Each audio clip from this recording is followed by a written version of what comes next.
referees are out. It's time now to sit back and enjoy the action. It's Livingston against Celtic with Michael Stewart, Pat Bonner and Liam McLeod. Another weekend of Premiership action getting underway here in West Lothian. The 16th league meeting between Livingston and Celtic here at Ammanvale. Celtic have won 9 of them to Livy's 2. They both came in relatively recent seasons as well. Their last one was 6 meetings ago. Andrew Shinney's goal was enough to win 1-0 in September 21. Early in the Postecoglou era, they wouldn't lose a league game for a year after that one, when they went to Paisley almost exactly a year ago from now. In fact, Livy's record against Celtic isn't bad here. They've actually avoided defeat in 8 of the last 15 meetings between the sides since their promotion in 2018, when they've been the home team. They've only lost 1 of their 10 games all told this season. Celtic's incentive, though, is that they can go 5 points clear of St Mirren at the top of the Premiership ahead of the 3 p.m. kickoffs with a victory today. Callum McGregor joining his teammates for the traditional Celtic pre-match huddle. The Livingston players are just about ready to go. George in goal for them, Brandon DeLucas, Obolai, Penrice, Holt, Pittman, Singari, Shinnie and Newbley and Anderson. For Celtic, Hart in goal, Johnston, Lagerbielke, Scales and Taylor, O'Reilly, McGregor, Hatate. Forrest starts for the first time since the derby on the 2nd of January. Maida and Kyogo. John Beaton's the referee. Stephen McLean's the VAR. How often will that be required today? Livingston all in yellow with black flashes. We'll go right to left as we watch from the back of the main stand, just to the right of the 2 dugouts. The Livingston one is the closest to where we are. And Livy kick off. Celtic in the green and white hooks, going left to right. Their supporters occupying 3/4 of Ammanvale.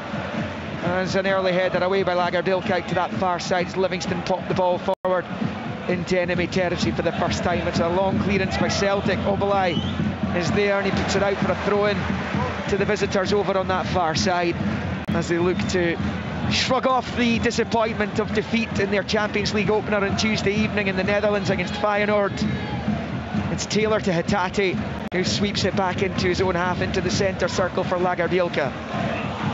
Low ball out onto this near side for Forrest. Johnston on the underlap. Forrest showed a bit too much to Penrice. He's able to retain possession. Back to McGregor, now to Taylor as it's shifted out to the left-hand side. For Daizen Maida, infield for Hatate with his back to goal, passes it straight to Pittman. Poor from Hatate. Anderson stabbing it to Newbley, left of the centre circle in the Celtic half. Driving forward, Joel Newbley, such a powerhouse for Livingston. He kind of just slipped there though and took the momentum out of the attack. Penrice gives him a hand though. Slip back to Sungari. That'll teach Martindale to water the surface, won't it? Yeah, that's what he was telling us beforehand. Actually, when the artificial surfaces are dry, Celtic have struggled here before. As they come down the right, Livingston to the edge of the box towards Newbley. It just skips away from him though, and it will pop out onto this near side for Johnston, who turns it back into his own box for Gustav Lagerbielke. Another difficult match for him. 2 yellows, conceded the penalty, which was ultimately saved by Joe Hart the other night. When Celtic were down to 10, they were down to 9 not too long after that, when Odin Holm, who's on the bench today, was also given a red card. It was a straight red for the straight leg challenge. Celtic pick up a free kick in the far side. Taylor to Maida. Maida a bit level the edge of the D of the Livingston box. Back to McGregor, and he passes it short to Hatate. Looks up at the Livingston goal, he goes for it, but he's well off target as it swerves wide right of the goal frame and behind for a goal kick to Livingston. Goalless Packy Bonner in the early minutes. Yeah, and Celtic, a couple of slack passes actually. I think it was Hatate and Maeda, and I always feel in this pitch that you've got to almost pass the feet. You know, if you pass into space and you're almost, you can't check your body weight and the ball gets away from you, so they have to be accurate in their passing. But that was an opportunity for Hatate there. I think it was a half decent opportunity to go and try and hit the target, but it was well off, but well away to the goalkeeper's left hand side. Good footwork by Taylor to get away from Anderson. He's brought to the ground by Holt, the referee allowing the advantage for Celtic. Down the left they charge with Maida.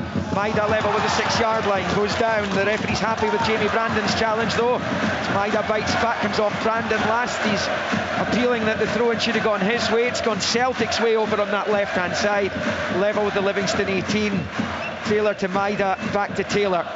Taylor short to O'Reilly, to the left-hand side of the box goes Hatate. It's well read by DeLucas for Livingston though, and he's able to clip it away.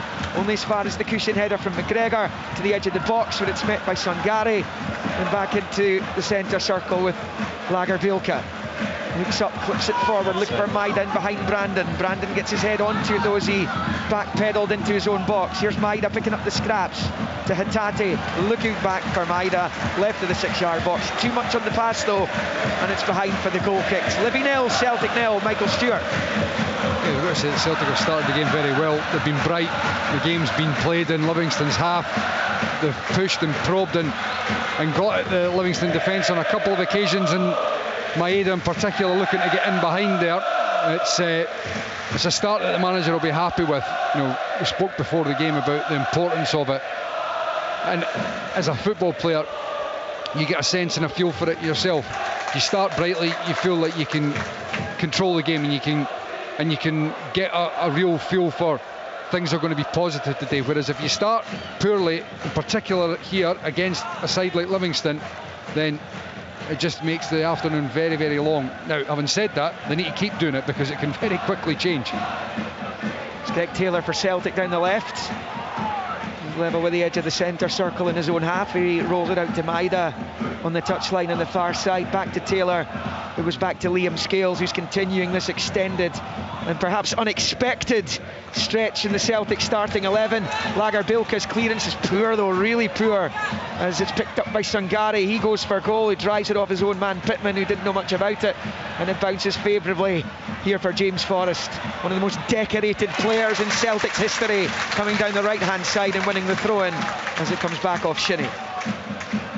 Pulled in by Johnston to O'Reilly. I was just going to say, that ball that Lagerbielke was trying to play, I mean, he's the last line of defence. Yes, you know, you keep the ball and you build it. He's trying to play a ball that was never on. There's Greg Taylor. He's found Kyogo. Come off his hand there as he shoots for goal. And it has been given as the free kick. It just bobbled off Kyogo. I'm not sure if it came off his foot first as it came into the penalty area, but it's a Livingston free kick inside the box anyway. Yeah, Celtic in the past, Livingston in the past have had great success having 3 centre halves in that area. Today they've gone with the 2, and there will be spaces for Kyogo, who is really dynamic when he's in there. If he plays in to get into those little positions, just as touch that time let him down. But that's going to be an interesting one, whether David Martindale will change it. He did reference that before the game, that he can always go to a back 3 maybe by bringing in Sangari into that position, but we'll see how it plays out. The big difficulty for Livingston, for me, having watched this so far, is Greg Taylor in that position when he just steps in field, and Johnson's done it as well. They're very, very difficult to pick up, and it allows Celtic to build the game. Livingston have not really been able to suss out who's going to pick them up. He was the one that got that ball on the edge of the box and slid it into Kyogo.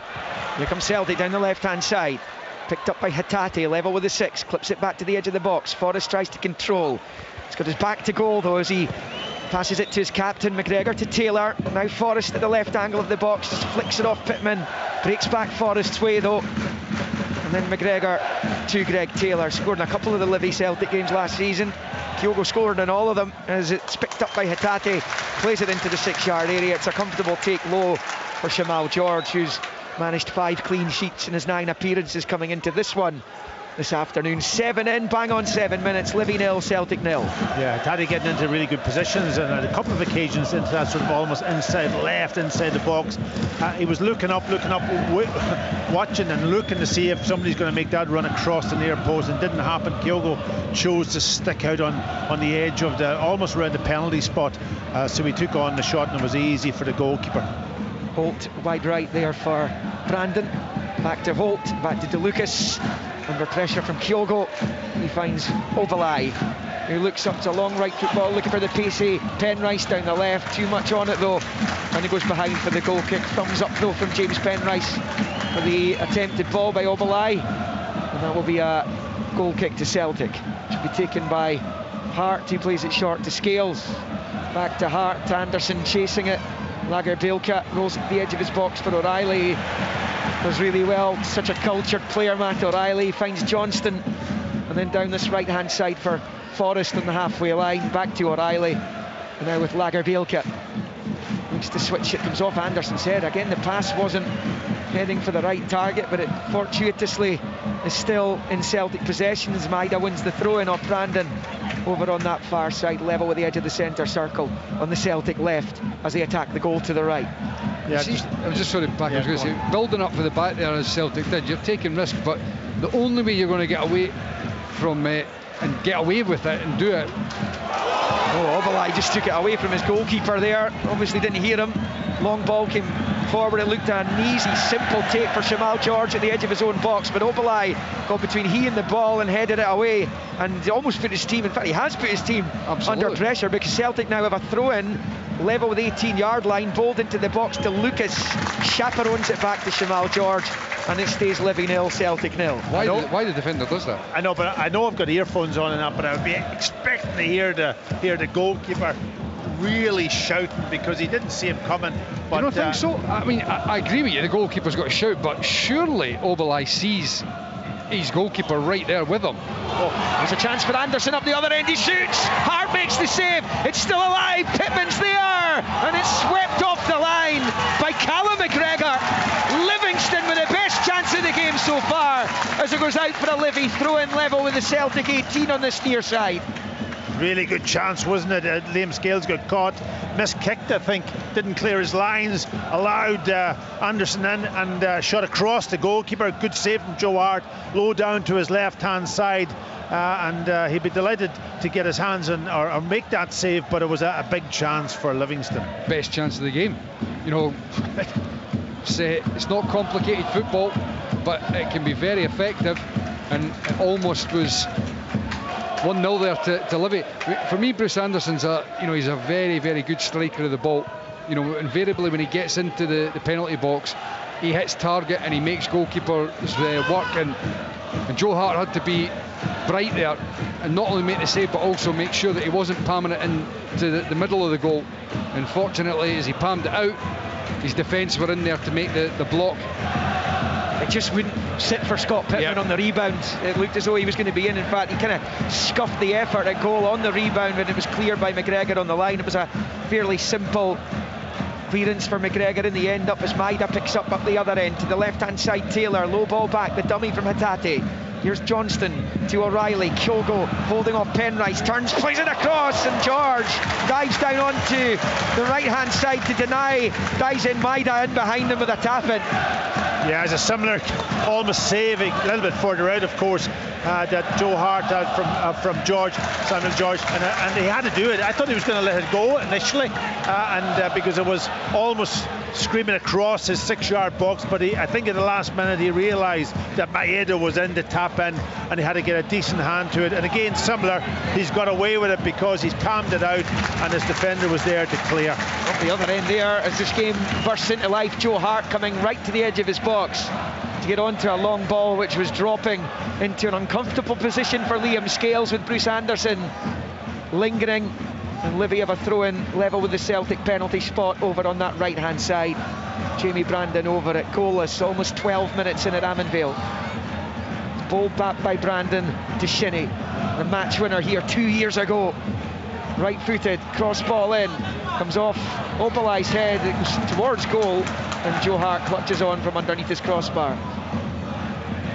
Obalai didn't seem to know too much about that, came off as he didn't even look at where the ball was going. It ended up being on target, heading towards the underside of the bar. It's a comfortable take for Hart though, as Celtic come forward. Hatate goes down, penalty to Lucas with the foul on Rio Hatate. Livingston had the best chance a couple of moments ago, but De Lucas gives away the penalty. He's been yellow carded, and Celtic have the chance for the lead. And Liam, it comes from Greg Taylor again. You know, I said before, the positions he's taken up, he's finding great space and causing Livingston real problems, not just in his own half building the game, but here on the edge of the box, he was there before when he played a little pass through to Kyogo that hit his hand, and on this occasion a lovely slide rule pass into Hatate, and the defender De Lucas in the wrong position. It's a clear-cut penalty all day long. Celtic have been awarded 2 penalties before today. They've scored both of them. Turnbull took those 2. Hatate then with a chance for his first goal of the season up against George. Hatate waits for the signal from the referee. John Beaton blows the whistle and Hatate is ready to go. Chance here then. Hatate right-footed through the goalkeeper and in, right down the middle, and Hatate gives Celtic the lead here in West Lothian.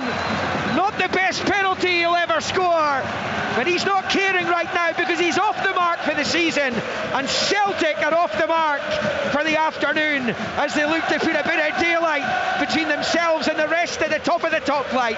Livingston 0, Celtic 1.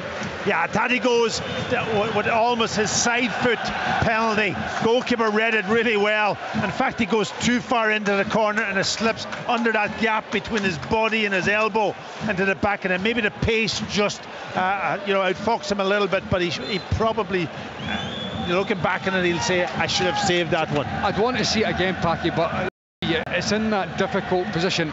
It's nowhere near the corner, it's not down the middle, but it's just in that area where, as a goalkeeper, as you said, it's difficult to get down to, and with the pace, it's what's managed to get it under him. Yeah, but I think you're right, and I would like to see it again. And I think if the goalkeeper, Shamal George, sees it, I think he'll be looking at going, should have done better. Sometimes you just got to keep your eye on the ball. Sometimes you dive for the sake of diving. You know where you want to go to, right in the corner, and then the ball kind of almost a little bit straighter. Here comes Maida. Celtic looking for a second immediately, and Maida wins the corner off the defender. He comes bouncing back off Jamie Brandon. Celtic turning the screw all of a sudden here. Well, if Livingston don't get a hold of Greg Taylor, that's it. That is the key to this game so far. It's how Celtic are building the game, it's how they're getting into the final third, and ultimately it's how they're freeing up other players. Greg Taylor. It's a short corner. Forrest takes over into a central area now, just outside the D of the Livy penalty area. Flicks it to his right here. Scales tried to reverse it. It's blocked by De Lucas.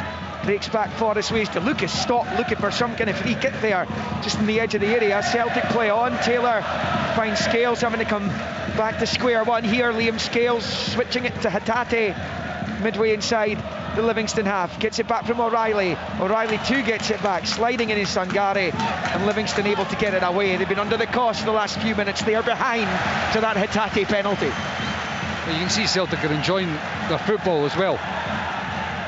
Bright, good interchange, quick 1 and 2 touch football, and Livingston are finding it difficult to get a grips with them.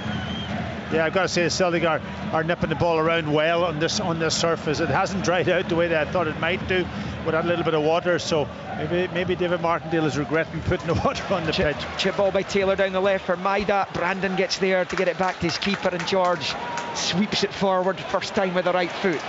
Taken down beautifully by Newbley in the centre circle. Rolling it out wide left for Penrice. Can take on Johnston. Penrice checks though, turns back the way under pressure. Finds Sangare, who goes down. The ball was out of play, says Brendan Rodgers, but it's going to be out of play for a Livingston throw-in. Yeah, just going back to the penalty and going back to the build-up for the penalty.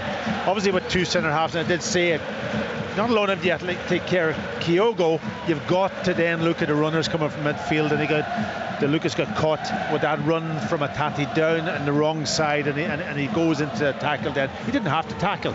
He could have just gone with his body and just forced him out into an area. Because as much as he'd been caught in the wrong position, he was in physical contact with Hatate, and I felt like, as you just said there, Packy, he could have tried to usher and manoeuvre him away from goal. Yeah. He didn't have to me it was he panicked.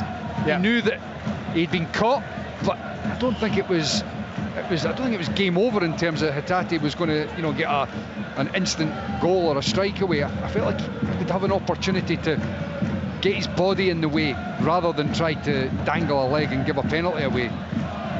There's Maida, left hand side of the box, but he's offside, and it will be a free kick to Livingston. Davy Martindale will have to take stock of things just now, because in Celtic and in this mood they can score 2-3 goals and put the game to bed. It's almost 18 minutes old and they lead by 1-0 thanks to that Hatate penalty. Well, what's happening is Hatate is, he's getting forward well, like he has for the goal, and midfield up in support, and it's just occupying Jason Holt, which is where that hole that Greg Taylor is stepping into all game.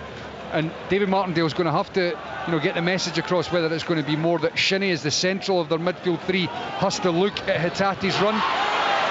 Oh, brilliant from Newbley, just bounces Johnston off him, but really good recovery by Lagerbielke to help out the Canadian, and out it goes for a throw-in on this near side. I mean, there's no contest there. Alistair Johnston's a strong boy, but if he's off second best against Newbley when they're shoulder charging each other. As it comes back to Shinnie from the Penrice throw-in. Now with Holt. And back to Obalai, long ball forward. It's Lagerbielke who'll take it down. Anderson pressing. And out it goes for a throw-in off Anderson for Celtic. Down in this near side. He'll not be giving up the ghost. Bruce Anderson's what he does. He harasses defenders, trying to force mistakes. It's a poor clearance by Celtic. It's headed back into the box by St Gary. Eventually it's away to safety by Johnston. Holt trying to control, but it's picked up by McGregor. Now Taylor down the left for Maida, just inside the Livingston half, plays it into the centre circle for Hatate. The goal scorer back to Lagerbielke and then out to Forrest. Forrest in field. Hatate first time through Riley, stabs it away from Holt, finds Taylor.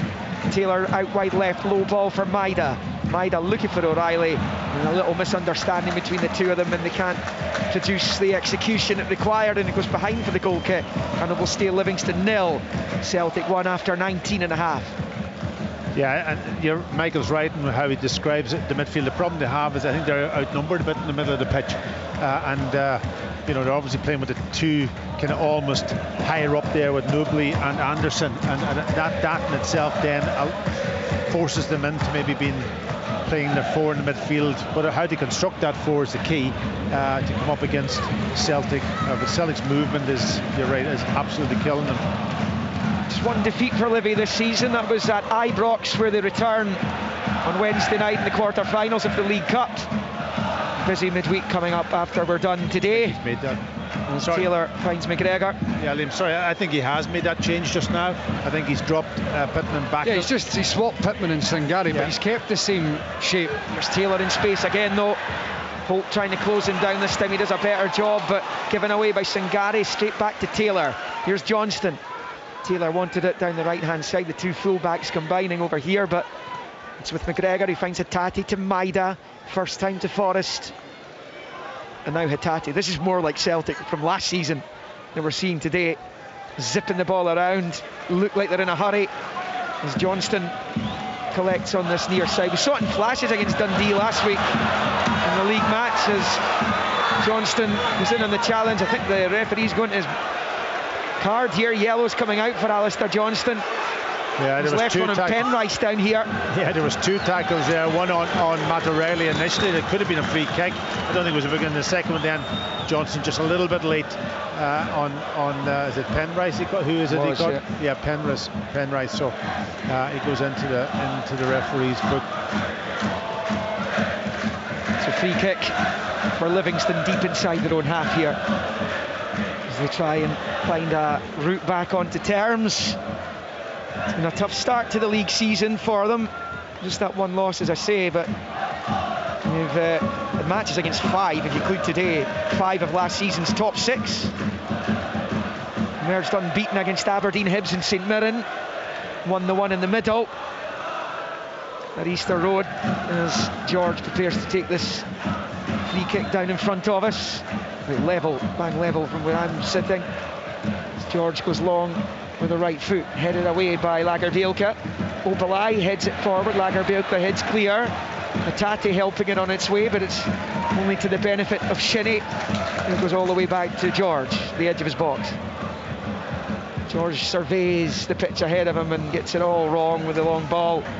It goes all the way through to his opposite number, Hart. He plays it out to Johnston on this near side. In front of his watching manager, hands in pockets. Brendan Rodgers to the right of his technical area, which is where he likes to take the matches in. There's a classic moment there just where Jason Holt, he does not know what to do. He's trying to pass Hatate on and he's always just a couple of seconds late to closing down. Yeah, and Taylor's having a wonderful game. He's won it back off Holt, crosses in, headed away around about the penalty spot by Obalai. Hatate pushing an infield to McGregor and back to Scales in the halfway line. Celtic's movement is very, very good though. It's not like it's one-dimensional. Every player is on the move. They're constantly creating space for their teammates. It's difficult to play against. Forrest skipping in field, back to McGregor. Two stalwarts of the squad. Yeah, sorry, Liam. I think that's the key, isn't it? You know, every single player is given opportunity for the player on the ball. 2-3 options to pass the ball.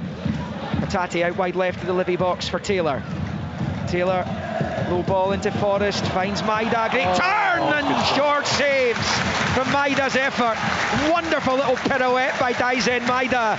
Left foot shot, saved by George, Celtic corner, and it remains 1-0 to the champions. That's an incredibly good save from Shamal George, and I mean, you're just, when Maida turns on a sixpence there, you're just expecting the net to bulge, and what a goal that would have been from Celtic.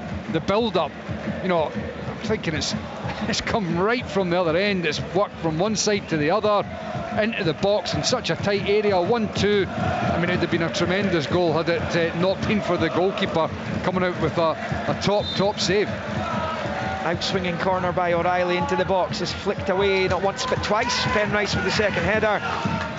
He comes out of the box onto this near side for Hatate. Shows too much of it to Shinnie though. Shinnie wins it back for Livingston. His back heel is picked up though by Maida as he tried to find Pittman. A bundle of energy is Maida. You know, I was talking before the game, Liam, about mentality. Celtic have got a really positive mentality. They've got that goal, obviously, but as Michael talked about, moving with their work rate also when they lose the ball. It's a good run there. Gary goes in on Scales now, trying to right-hand side for Brandon. He shoots, blocked by Lagerbielke. Sangari's come off worst in the challenge just before that as he went in on Scales, and a millisecond later that could have been a bad challenge. I didn't. I thought it was the other way around. I thought it was the other way around as well. Liam Scales. That's incredible. I mean, look, I may be proved wrong watching a replay, but to me, it looked. I winced thinking that Liam Scales had really hurt his leg. Yeah. It looked like Sangari had lunged into the challenge. Yeah, I would really love to see that. He's saying it himself, Liam Scales, he's irate about the challenge. You know, Liam obviously dragged his leg away and may have caught him on that basis, but certainly I would love to hear Leanne's situation on that one. Well, it's going to be an uncontested drop ball, and it's back with Joe Hart. Let's have a word with Leanne Crichton, who's watching this in the studio. Leanne, what have you made of it, and what did you make of that challenge? Yeah, I would agree with the guys, Liam. I would need to say Sangari does get the touch on the ball, but he almost is anticipating contact from Scales. It just doesn't arrive, and he's the one that lunges into Scales and comes off worse from it. Really harsh on Liam Scales to pick up a yellow card for it, and this far in the game, Celtic, Packy and Michael have mentioned, moving the ball really well. It's a tough afternoon so far for Livingston. Thoughts on the penalty, Leanne? Stonewaller, yeah, absolutely Stonewaller. Completely wrong side, no need to lunge in. Probably could have get himself back in to make some sort of recovering movement, whether it was just a later challenge or a block shot, whatever it might have been, but no, really rash. Sports Sound here in BBC Radio Scotland on Extra, 810 medium wave on digital and online at bbc.co.uk/Sports Scotland. Livingston 0, Celtic 1. Later, 3 o'clock in the Premiership, Dundee Kilmarnock. That's Docherty against McInnes for the first time. Hibernian St Johnstone, St Mirren Hearts. And then in the Championship, Airdrie, Raith Rovers, Dunfermline, Morton, Cali Thistle, Dundee United, Partick Thistle, Arbroath. And after Ayr United's 5-2 win at Queen's Park last night. Long ball, Penrice looking for Sangari, who clashes with Hart at the edge of the box. Out comes the card, and it's a red one as well. It's going to be a red card here. Singari driving forward. The two players are poleaxed. Joe Hart and Singari both on the deck. Joe Hart's getting sent off. Again, I'd love to see that one. But I think Joe Hart, he's outside the box. Singari got to the ball first. Yeah, but I think Joe Hart went to kind of almost play the ball. The ball bounced up high and went to play but it. He didn't get it, he's off. Joe Hart sent off here at Amon Vale. That could be a huge game-changing moment. He came racing to the edge of his box because it looped over the defender. Singari was driving down on the Celtic box. Hearts wiped him out. He was just that bit later, and he has been ordered off. Clearly the VAR is going to be watching replays. My take on that, Liam, is that the ball's checked high. He's come out and he's tried to volley the ball away side foot. Singari's gone in, foot high, and obviously he gets to the ball. But if I was the goalkeeper, if that was inside the box and I went to go with my hands, for example, and that foot was high, I would be absolutely asking for a free kick from the referee. Leanne's seen replays. Let's go to Leanne. Yeah, I've had a look at it back, Liam. I think it's the correct decision, if I'm being honest. Singari's got every right to go for the ball. Was his foot high, Leanne? Sorry. He's high, but he's played the ball back. Joe Hart's came out at probably at the same height. He gets the first contact in the ball. Joe Hart doesn't play the ball. For me, it's denying an obvious goal scoring opportunity, and I think that's why the goalkeeper sees red. I'm going to look at it again. No, his foot's not any higher, Packy, than reasonable height to play the ball, and he's no studs are showing. He kind of toe pokes at it, gets the ball under control. I'd be very, very surprised if the VAR team look at this and see anything different and ask John Beaton to have a second look at it. I think he's got it spot on. Okay, fine, I'll go with that. You're watching it on TV and that, but it just looked to me as if both are going for it, and his foot was quite high, both of them. For me, that's my instinct was he was getting sent off. He didn't get a touch on the ball. Red card confirmed, by the way. Yeah, he didn't get a touch on the ball, and if your only defence is that both feet were high, well, that's not a defence really, because Singari got the ball. Right. And in saying that, the ball played through, there was a gaping hole there from Celtic's perspective, and that shouldn't have happened for a midfield runner going in there. That's happened a couple of times. You know, as much as Celtic have dominated the game, there's been a couple of occasions where that ball over the top has not been dealt with. You think of the Bruce Anderson strike on goal that Joe Hart had to make a good save from. And there's been a couple other moments where Livingston have been able to get at the back line with just one straight ball. Scott Bain has come on to keep goal for Celtic, and they've sacrificed James Forrest. So Scott Bain, who's only played 5 times in the last 2 seasons, comes on, and it's a Livingston free kick after all is said and done with that. Right on the 18-yard line. It's to the left of the D, and Andrew Shinney's eyeing this one up. He's eyeing the Celtic goal up here. Yeah, big moment for Scott Bain to face a free kick. I'm just looking at his positioning. He's shown a lot on that right-hand side. Half an hour in, it's Penrice. He tries to bend it into the bottom left, but he can only find the side net. Trying to outfox the man who's just on, but it goes past. So now, 30 minutes, almost 31 on the clock. It's 10-man Celtic who lead against Livingston by 1-0. Celtic having 2 players ordered off during the week as well in the Champions League, as Kyogo comes forward into the Livingston box, pulls it back looking for Maida. Livingston trying to get this away. They're in the game here, Livy, but if they concede another one, it's going to be a long road back, even up against 10 men, given who they're up against today. Yeah, well, Celtic, I'll continue, I think, with their back 4, and they'll continue with Greg Taylor stepping in there, where now they'll play maybe a lopsided, maybe no right winger, and just go with it in that way. Maeda will join a little bit more what Kyogo. Yeah, I'm just wondering whether it's not even so much lopsided, they're just going to narrow Maeda off as well. Yeah. You know, you've got 2 fullbacks that can get forward and give you the width, and I think perhaps it will be a case of Kyogo and Maeda as a front 2 rather than the front 3 that they had, and everything else remains the same. I heard Davy Martindale referencing the red card received by Ryan Christie in Celtic colours here when Livingston went on to win that match a few years ago.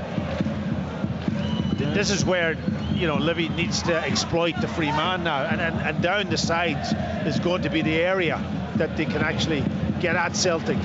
Scales heads it away. Here's Pittman, pushing header for Holt. Holt and now Newbley. Out to this near side for Penrice.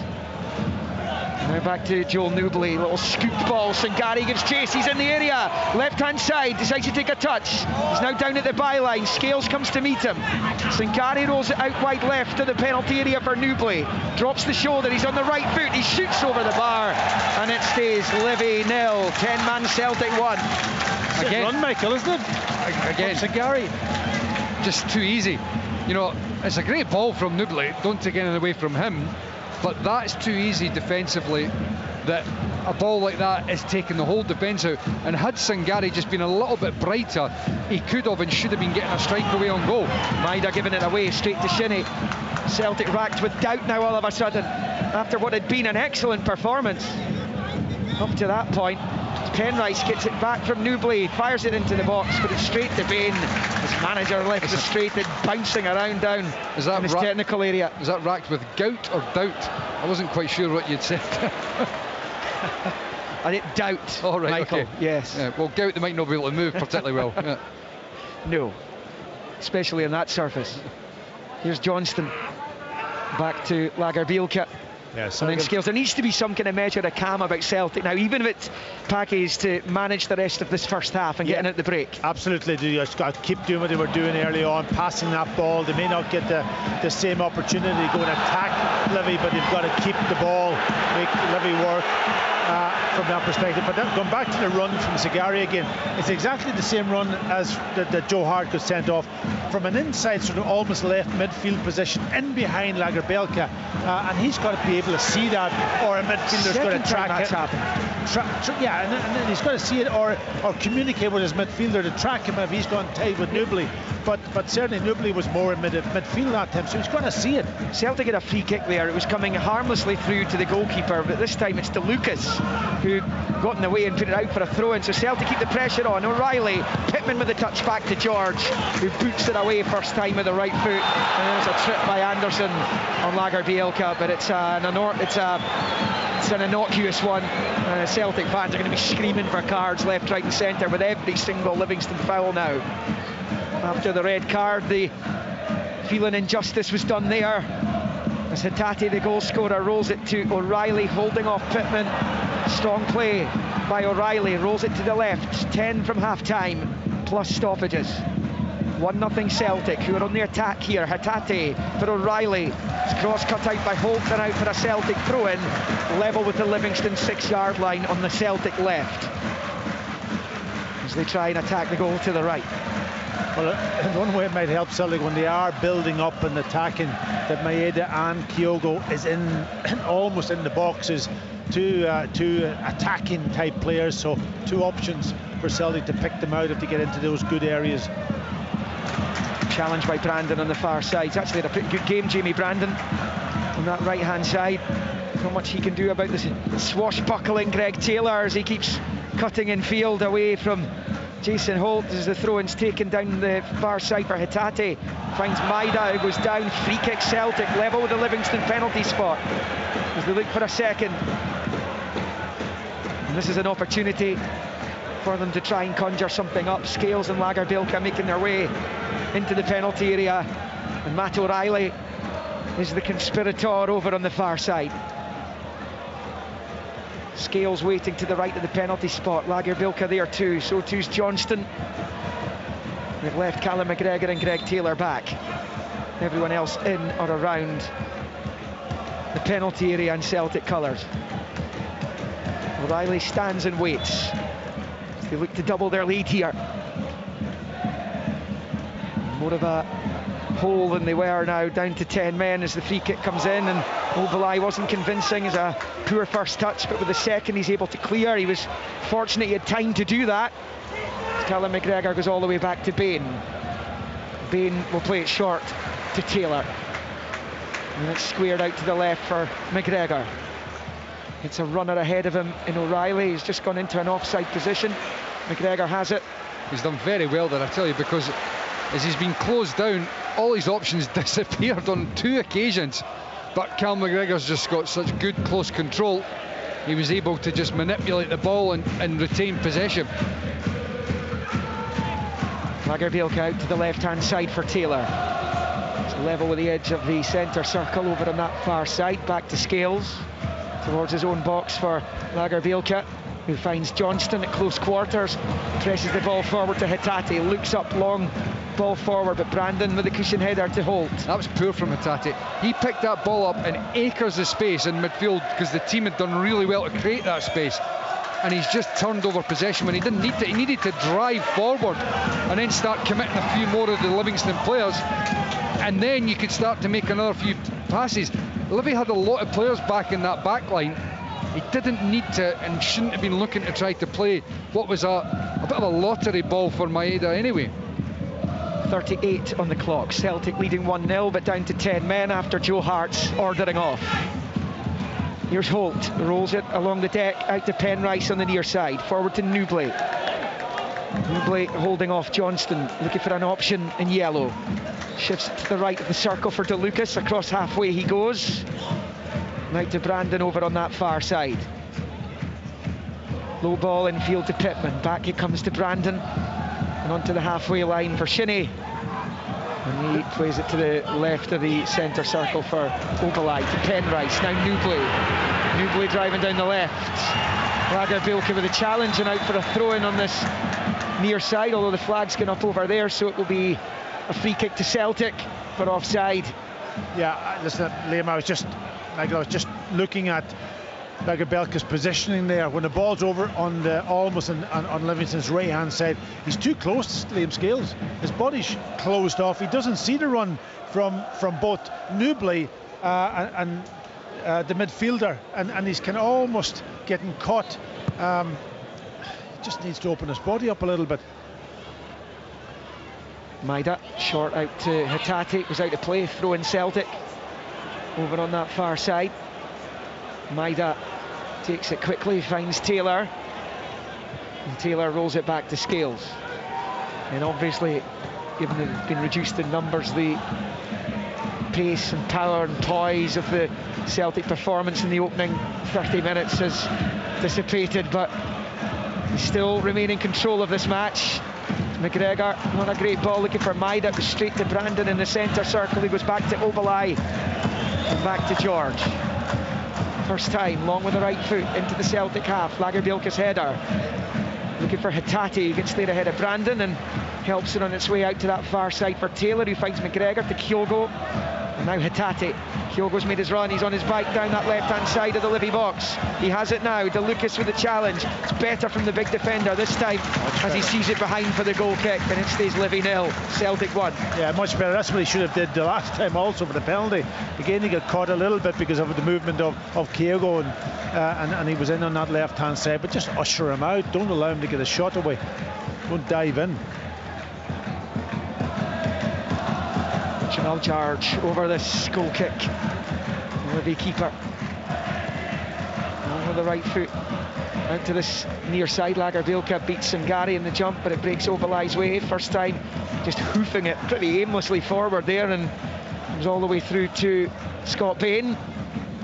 How difficult's that, Packy? I mean, you were always first choice, to be fair, weren't you? Just about. There might have been a little spell when, was it Stuart Kerr came in the first team, but generally you were the first choice, so you probably don't have the experience of this. But when you haven't been playing as a goalkeeper, how difficult is it? Because his appearance last season at Easter Road, obviously Celtic lost, title was well won by then. How difficult is it? He's an experienced goalkeeper. Listen, it's about preparation, not on the day of the match, but during the week. He will train hard, there's no doubt about it. Obviously you're out of the team. I don't know where players play now when they're not in the team. You know, did they get a game? Would he have played any matches in the B team or anything of that nature? I doubt it. But you have to train well, and you have to train in reality, not just, you know, in the corner kicking balls at you. You've got to play in games, you've got to play in practice matches, whatever it takes to get yourself right. But you have to be ready for the big moment. That's why you're getting paid money, that's why you're on the bench, and you've got to pull out. There's no doubt he'd be very, very good with his feet, he still is, and that, but it's making the big saves that Joe Hart comes up with every so often that is crucial in playing in a Celtic team. You've got to do both. Be facing Motherwell as well next week. That's Celtic's next game. It's a lunchtime kickoff as well next Saturday. A tough assignment as Penrice picks up, clips it forward. Lagerbielke beaten to it by Anderson, hits it under the chest, chasing it down. Lagerbielke reacts and puts it out for a Livingston throw-in level with the Celtic 18-yard line on this main stand side as Livy attack the goal to our left.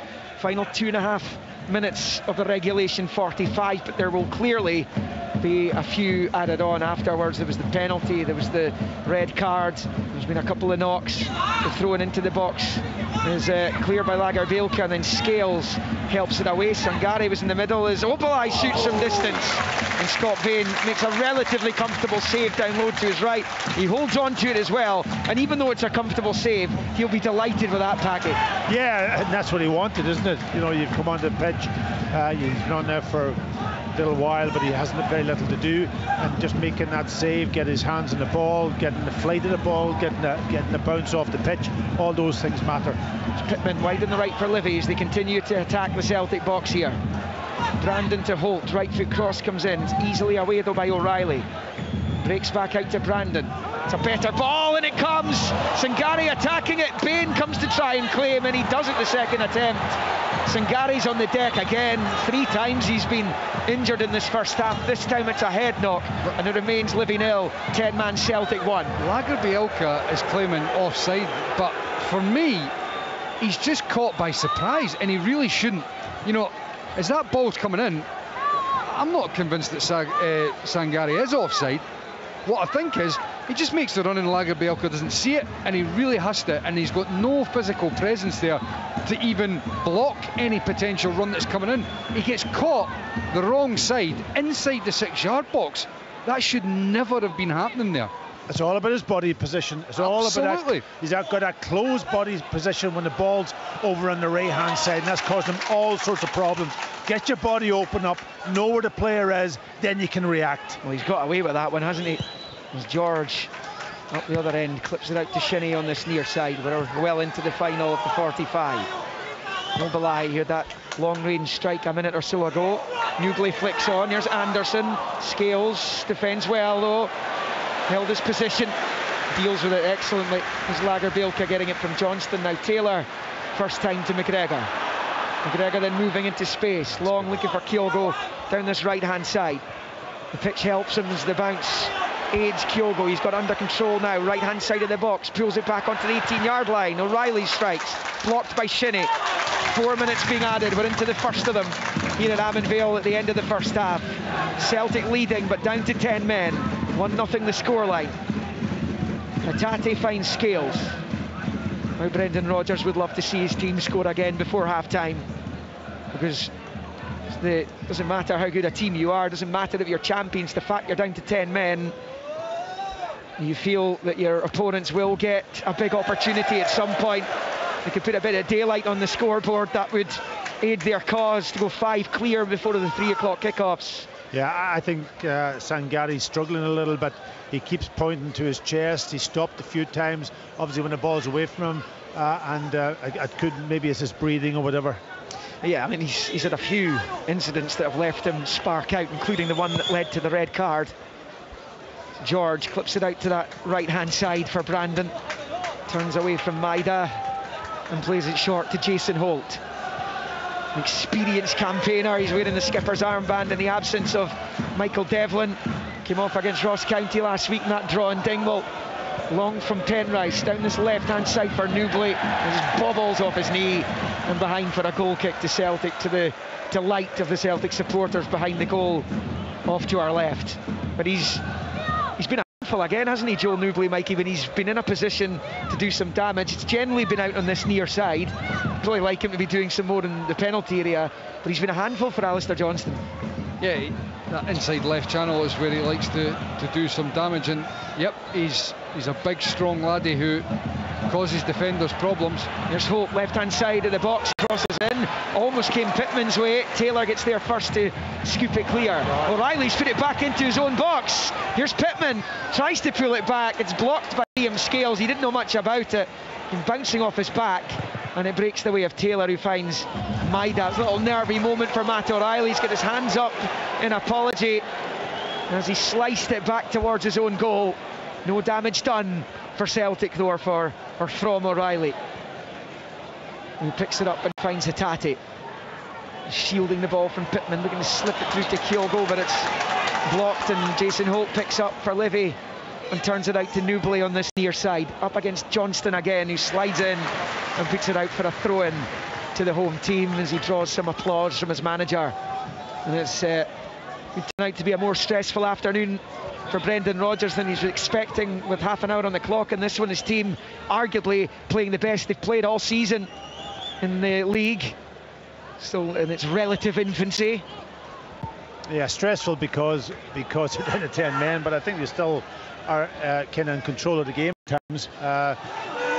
Not as much as they were before the sending off, but I think you feel decently comfortable. One or two dodgy moments at the back. Yeah, well, that's always an issue, I think, with the Celtic team. And actually the Joe Hart challenge is right in the 18-yard line. I mean, that could have so easily have been a penalty. I think he would have caught it if it was inside the box, though. He would have went with his hands, eh? I think so. I think it was high enough. It's on the 18-yard line. Yeah. As Pittman plays it back to Brandon. Brandon's lost out. Here's Maida driving forward, rides the challenge of Holt. It's behind Kyogo though, and then breaks away of Penrice. Still so dangerous, the Celtic team, when they're in attacking positions. Newbley back to Penrice, looks to nick it through to Sangare. It's blocked by McGregor, who goes back to Bain. I mean, they are dangerous, there's no question of that, but the fluency is not anywhere near the same since they've been down to 10 men. They've been a lot more wasteful. There's the half-time whistle from John Beaton. And Brendan Rodgers perhaps will be happy to get his charges in at the break, just get around them and discuss the tactics for the second half, which they will start with 10 men, but they've survived since the Joe Hart ordering off. Scott Bain made a save from Obalai, and a couple of dodgy moments from Celtic players in and around their own penalty area, most notably Gustav Lagerbielke, who's had a problematic start to his Celtic career. But it is the champions who have the lead here, and it was a Rio Hatate penalty, his first goal of the season on 14 minutes. He won it himself, brought down by DeLucas in the box. Stonewaller, we believe, or those who've seen replays of it have said, and Hatate put it almost down the middle underneath Shamal George into the net to give Celtic the lead. They were in complete and utter control. Bruce Anderson at 0-0 did have a shot saved. It fell to Pittman on the rebound. He couldn't get it dug out from under his feet though. And up the other end, Dyson Maida, after a wonderful turn, produced a wonderful save from Shamal George. That before the Joe Hart ordering off for clattering into Sangare at the edge of his own box. Free kick was given. John Beaton produced a red card, and his decision survived the VAR review as well. So Celtic in the lead, in relative control, but with a lot of work to do if they're to pick up the 3 points here in West Lothian this afternoon. But at half-time, it's Livingston 0, 10-man Celtic 1. The Scottish Premiership. From BBC Radio Scotland. So Celtic ahead at the Tony Macaroni Stadium. Just looking at the match stats, Celtic 65% possession, 7 shots from the home side, 4 for Celtic, 3 on target for Livy, 2 for Brendan Rodgers' team. Leanne Crichton is alongside me in the studio. No shortage of talking points in that one. Prior to the penalty, no doubt it was a penalty, Hatate tucked that away. Prior to that, actually Joe Hart had denied Bruce Anderson. That was the first big chance of the game. Yeah, no, there was early chance, best chance of the game certainly came to Livingston. Celtic, after the penalty, up until that point they'd started to motor some really good passages of play, more like their old selves that we're used to seeing. A lot more interchange, a lot more freedom from the players middle to front. Greg Taylor, the guys mentioned in commentary, very instrumental, very influential in terms of his play, his build-up play, the positions in the pitch that he was taking up. The build-up to the penalty itself was very good. Lovely play from Celtic for the right-hand side, working back in centrally, and actually looked as if they might go to the left-hand side, and it's a cutting ball through to Hatate. Great run, and DeLucas is caught wrong side. For me, it's a Stonewall penalty.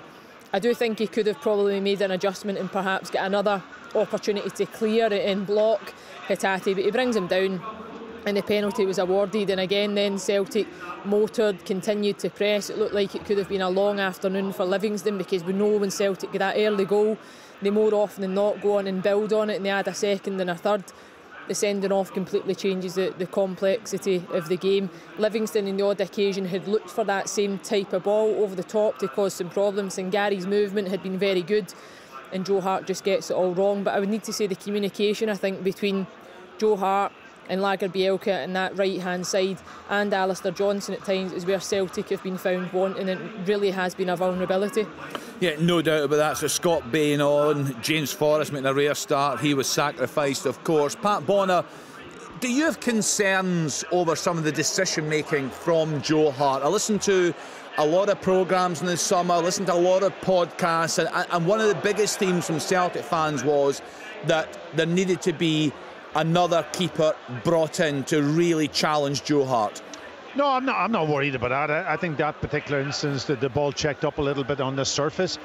He's made the decision to try to help out his centre halves who were getting caught, especially Lagerbielke. That ball, that run from Sagari has been made 2 or 3 times.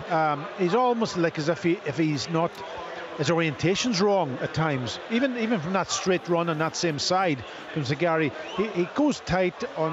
I don't even know if Joe Newbley is a threat to him, but he seems to get caught square, and that run goes in there. So Joe's just really trying to help him out in that occasion. It's just unfortunate it checks up for him. So I wouldn't put that down to really poor decision making. It's more down to just unfortunate situation that we see today. So no, listen, Joe's a very, very experienced man. What I was impressed with actually during the week, and I'm going to say this, yes, he held his hand up after the free kick in Europe. Maybe he's at that stage of his career that he can do that. He's built up enough credibility to be able to do that. Took the heat off maybe Kyogo, who probably could have had questions asked over him. I wouldn't have put Kyogo on the end of a wall anyway. I don't trust forwards to come back to as a critical position, and he broke away from the wall. But in saying that, Joe did qualify then that he had to wait for that ball to take its bounce on that pitch, and it bounced quite high for him, and he hadn't the momentum to get his both hands to keep it out properly. So, but what I'm saying is, from a leadership point of view, I think he held his hand up, and other goalkeepers may not do that. They would come up with excuses, and I probably did that many times myself when I was playing. And that, so no, I'm not gonna go with that one, that his decision making is gone. I think he comes up with really big saves at times. He made a great save early on in this game today against Bruce Anderson when he doesn't get anything to do. The area where Joe has always struggled a little bit was with the ball with his feet, especially on the left hand side when you close him down. He's going to be under a bit of pressure with that, with the way that Celtic play, especially under Brendan Rodgers, a little bit more deeper inside the 6-yard box. That'll be something that will pan out during the season, especially in Europe, and we'll see how he manages it all. But no, listen, he's an important player for Celtic. They do need, I think, a young goalkeeper coming through the system. I don't see it. They've gone with Scott Bain today. They've got Seegers there. He doesn't seem to be pushing his way through to even become number 2. So that's a kind of a worry. And they've let go Hazard down. He's gone down to England. So I think that's an area where they should have probably a number 3 really pushing through now, a young guy. There was talk about Kelleher coming up from Liverpool. I don't know if Liverpool will let him go from that point of view, because he fits their bill, but that would have been an ideal situation to see, could he come in, and Joe Hart then might have to phase out and become a support player, a support goalkeeper to him. But at the moment, I think he's number 1. We're watching that again. We're watching the incident again, Leanne. Yeah, no, if we're talking about decision making, it's a really poor decision from Joe Hart, because he gets it completely wrong, and he could only get it completely right because the speed that he comes out at, the height that he jumps at, and the fact that he's outside the box. So but Leanne, sorry, do you not have to take into consideration the pitch and the way the ball, like, if it's a ball that's skipped, on the grass pitch, I don't think it's much to I know what you're saying, Packy. I don't think so though, because Joe Hart's coming out and he's not expecting it to skip through, nor is he expecting it to hold up, but actually the touch from Sangari is the skip that you're looking for. So and the angle of the box that Sangare's at, it's probably still going to need to take an awful lot to beat Joe Hart, even if he gets through and it's that near post type angle. In this instance, he gets it completely wrong. Well, I mean, he gets it completely wrong because he doesn't get the ball. As you said there, Liam, when you're coming out, it's an all or nothing sort of incident. I get that, but I'm with Packy on this in regards to, if you imagine the goalkeeper stays, not in his line, but stays in his 6-yard box as the ball's played over the top and the defence don't deal with it. The attacker takes a touch and bangs it past them. You're going to be instinctively saying, why is the keeper not come out to deal with the ball? So for me, the biggest concern in that instant, and I agree with Packy, we've not seen the replay, and of course I can change my view looking at it, but watching this here just now, it's a momentary, not momentary, sorry, it is one split second away from being a brilliant piece of play and a poor piece of play. And to me, I don't think you can be hypercritical about that. The thing that I would be looking at and being more critical of is the defensive setup. They've been caught at on 3 or 4 occasions with a simple ball over the top. And it might be why, Michael, that Joe Hart has decided that in this instance he was going to come, because the one that Anderson gets in, it's the same type of ball, yep, and absolutely. He manages to wriggle and get through. So maybe Joe Hart's thinking, I'm going to try and close that space between centre-back and myself, and he's then forced into that position. So yeah, it's probably an accumulation of bad decisions across the defensive backline that's led to that. And you know the thing is as well, that the way that Joe Hart has played in this Celtic side, and it's expected of modern day goalkeepers, is that they have to come out and react to balls that are over the top. It's part of the game, and you've got to, I mean, it is high risk at times, especially when it's in those sorts of areas, and he's paid the price for it, big time today. And I do, again, having not seen the replay, I do again agree with Packy on the fact that this surface, we all know when you play on AstroTurf surfaces, the ball doesn't bounce the same as on grass, and it does at times check off the surface. So that shouldn't come into your decision making. But you don't play on it every week, though, Kenny. That's the problem. You don't train on it every week, and that is the point about these pitches. It gives the advantage to the opposition. There's no question about that, and that's the big difference, and that's why I don't agree with those. I think it should be the same for all games. Yeah, absolutely. That is a very fair point, Leanne. Even just watch it as a spectacle on the surface, it's not great. No, not to be overly critical of the Tony Macaroni, but I've played on it, and I listened to Brendan Rodgers' comment before the game, and if you're going to have plastic pitches, it's got to be high end. Yeah. For me, it's not high end. It's not good. The ball doesn't move well on it. There's too much rubber.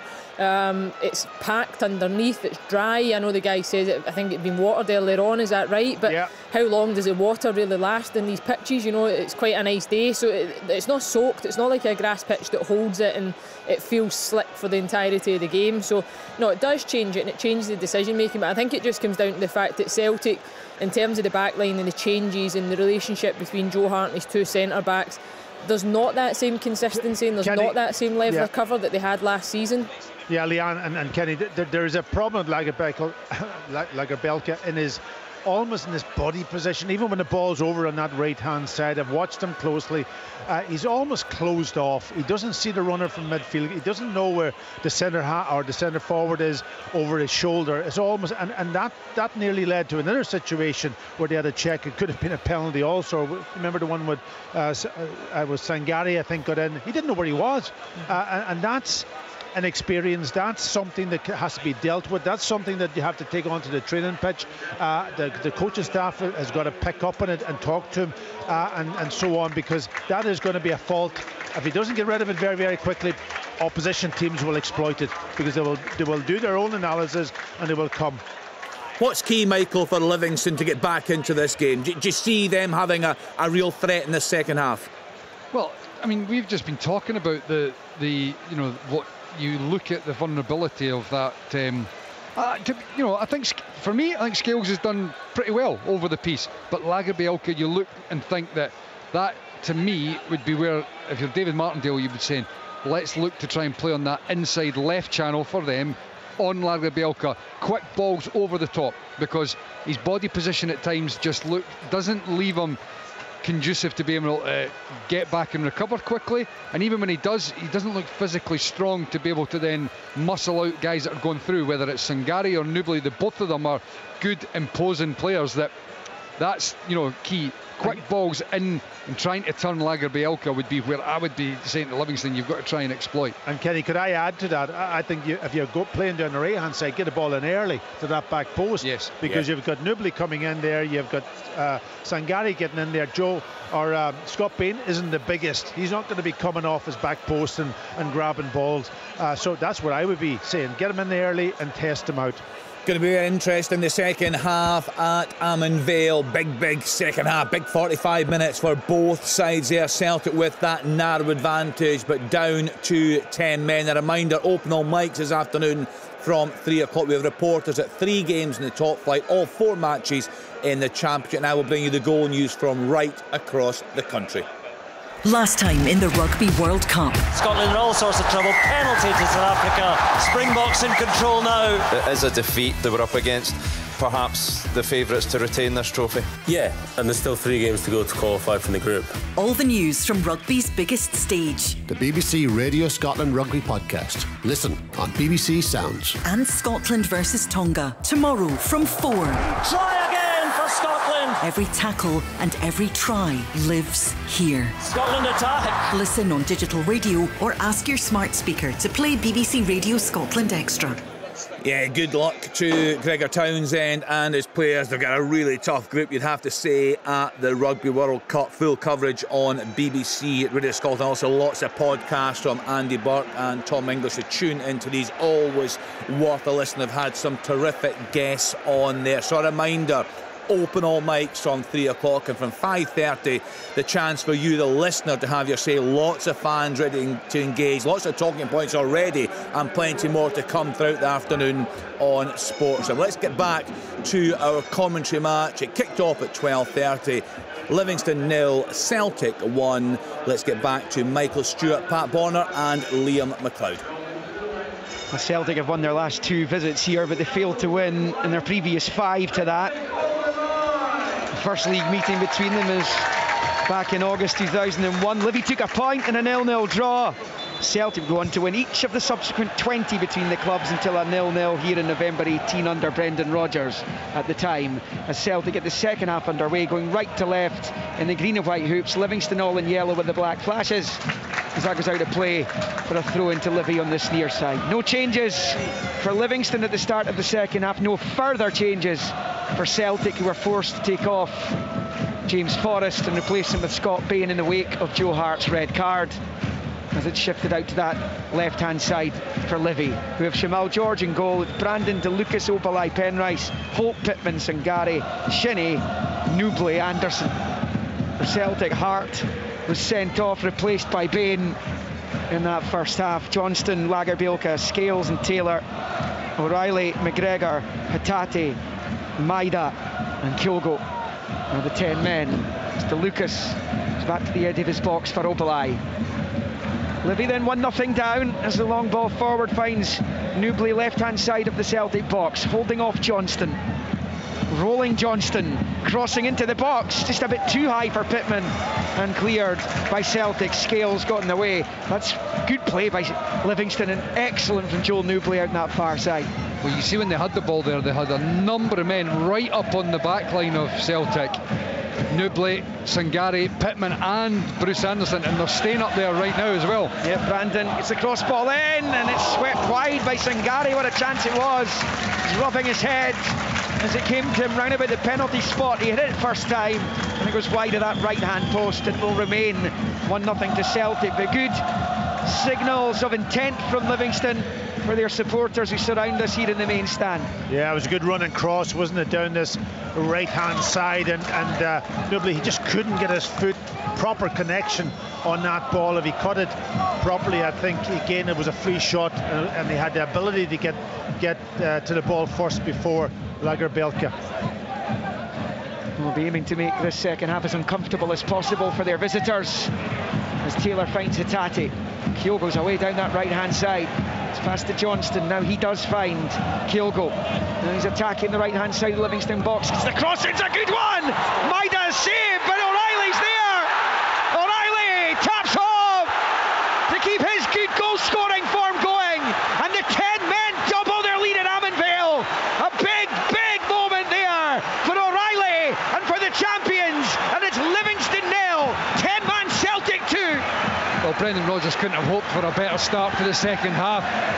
Getting their noses in front in the second half so quickly and doubling that lead. And it's interesting there because in that first half when they were down to 10 men, Kyogo never really drifted too wide. It was more Maeda from a central area going into wider areas, but this occasion the ball out to Alistair Johnson, and Kyogo was right out in the wing, and he did really well. Dropped the shoulder, whipped the ball in really early behind the defence, and I'm amazed that Maeda didn't score. And I don't know, it's very difficult to see whether there was a block or whatever, but Matt O'Reilly on hand just to make sure that the ball was into the back of the net. It's a huge goal, and it just reasserts that dominance that Celtic have got in the score sheet, maybe not in performance now, but on the score sheet where it really counts.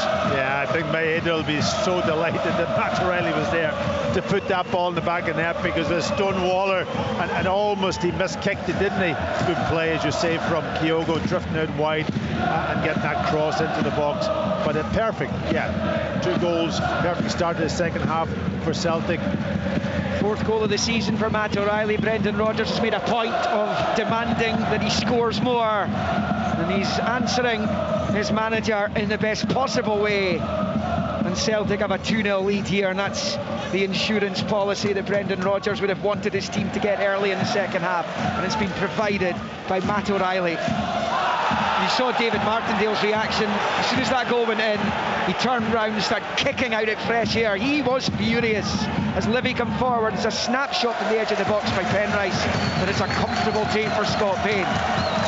Yeah, well, Livingston have to respond now. They've got to get something back fairly quickly, because you know what Celtic are going to do now. They're going to try to dominate the ball. They'll pass, they'll move, they'll get back. Their confidence is high, and they'll be hoping to keep the chances for Livingston down to a minimum and not let them back into this game. Yeah, Kyogo's part in that goal was huge as well, as he whipped it in from the right-hand side. Looked like the chance had gone when Maeda got himself in a fankle. Shamal George was there on the line, but there was Matt O'Reilly. He's getting into some really good goal-scoring positions. I was away to say he covers every blade of grass, but of course there's no grass here, as Brandon picks up wide on the right of the Celtic box. Back to Holt, forward to Sangari, level with the Celtic 6-yard line. Certainly need the next goal now, Livy. Holt to Brandon, gets it into the box. That's come off Pittman's hand, that one. Sangari then waits an eternity to decide what he's going to do. He eventually fouls Taylor, and he comes to nothing, though. I think it will be when it bounced back off Pittman, it wouldn't have counted had that had a more dramatic conclusion than it did. I think Pittman could have just dummied that. Bruce Anderson was behind him, and I think doing... Baines made a horrendous error. Newbley chips her goal, and it's over the bar. What is Scott Bain breathes a massive sigh of relief. What's he doing? He didn't see him. But I'm sorry, but I know that. I absolutely agree with you, Michael, but it looks to me well, he mustn't as if he didn't see him. He's just waiting. No, you're right. He mustn't have. But how in the life of me, I cannot understand how he can't see him. No. Because as much as you're looking straight up the park, you can see what's coming from the side. Well, you can't take your time and delay. And also, yeah, you don't have that much time. No. In the middle of the box when Livy are high up the park. And you know, he's got away with it too, because massively. If Newbley had just side foot that into the back, and he didn't have to go and chip it, he could have bent it round the defenders with a bit of pace, and it was in the back of the net. 6'4", and he's wearing a bright yellow strip. There's Anderson with the cross, blocked by Scales, bounces back off Anderson, then McGregor finds Taylor. Celtic leading by 2-0 here early in the second half. And McCarthy's penalty in the first, and O'Reilly with the second early after half-time. I'm sorry, Liam, what it does is it just gives the home side another lift. You know, you get your noses in front in the second half, dominating the score sheet 2-0 now. You know, the game's there to control. You do something like that, it just gives a little bit of impetus back to the home side that, look, there's still something in this for us. But what Celtic have done well, as much as there wasn't the same fluidity in the first half when they went down to 10 men and Livingston were better, they still did manage the game pretty well. And this is going to be key for them in the next couple of minutes here, is to reassert the dominance and not allow that impetus to build into momentum for Livingston in the second half here. Even with 10 men, the champions can find a way. They've only lost 3 of the last 75 Premiership games coming into this. 2 of those were inconsequential defeats after the title was won last season. And Brendan Rodgers has only lost 8 of his 108 league matches in charge of Celtic in his second spell now. As O'Reilly rolls it down the right-hand side for Maida, but it's picked up by Obalai. And his clearance straight on to the chest of McGregor. So Livingston eventually win it back with Penrice going back to his keeper. Long ball from Shamal George. Anderson flicks it ahead of Scales, looking for Pittman, but it's won back by Hatate, who was being fouled by Pittman, and Celtic have a free kick in the centre circle. They're managing the situation really well, Celtic, apart from Scott Bain. Yeah, but this is how Celtic play. They like, and today, let's face it, they have been moving well off the ball. They've been given a lot of options to each player, and Hatate is very, very good at that. He doesn't stick to a position, he moves himself all over, and that then creates problems for the opposition to pick him up, and the rest of the players react off it. Here's Taylor, low ball into the box for Hatate, bends it towards the back post, headed away by Pennis. A really poor header though, barely got it a yard ahead of him, but fortunately for him it dropped to Pittman. It's back to Penrice, who wallops it up the pitch. Flicked on by Anderson, but Scales with the header back into Livy territory. Pittman heads it to halfway. Taylor's little cushion ball there to McGregor, who in turn goes back to Taylor on the halfway line. Left-footed ball to the edge of the centre circle for Lagerbielke. Looks as though Davy Martindale's going to make changes. Try and take more advantage of the extra man, but here's O'Reilly looking for Kyogo in the overlap, right-hand side of the box, down towards the byline. Rolls it back to Johnston, first time with the right foot. O'Reilly flicks up that long left leg, but he can only put it out to this near side, and it's cleared by Brandon, only as far as Taylor. Taylor stabs it back to Hatate, wide in the left, into the left-hand channel there for Taylor, who wins the corner off Pittman. Yeah, Livy nil, Celtic 2. He's done well today, Taylor, hasn't he? You know, again, he loves that inside, almost right position, isn't he? Coming in from sort of his left back, getting into midfield. He probably plays as well as anybody in this league, you know, going into almost making an extra midfield player and working from there, rather than drifting wider and having to run the channel. 55 in the clock, Celtic corner, outswinger from O'Reilly into the box, headed away by Obalai. Back out left for O'Reilly, second attempt here. His cross doesn't beat the first defender, and it breaks Livingston's way. Newbley at the edge of the area, back to Pittman, who tries to volley it clear. Celtic though pinning Livingston back.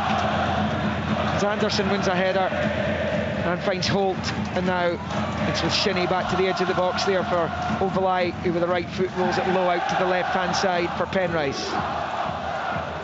Penrice infield to Holt, squares it to Shinnie. Side foots it out to Pittman on this near side.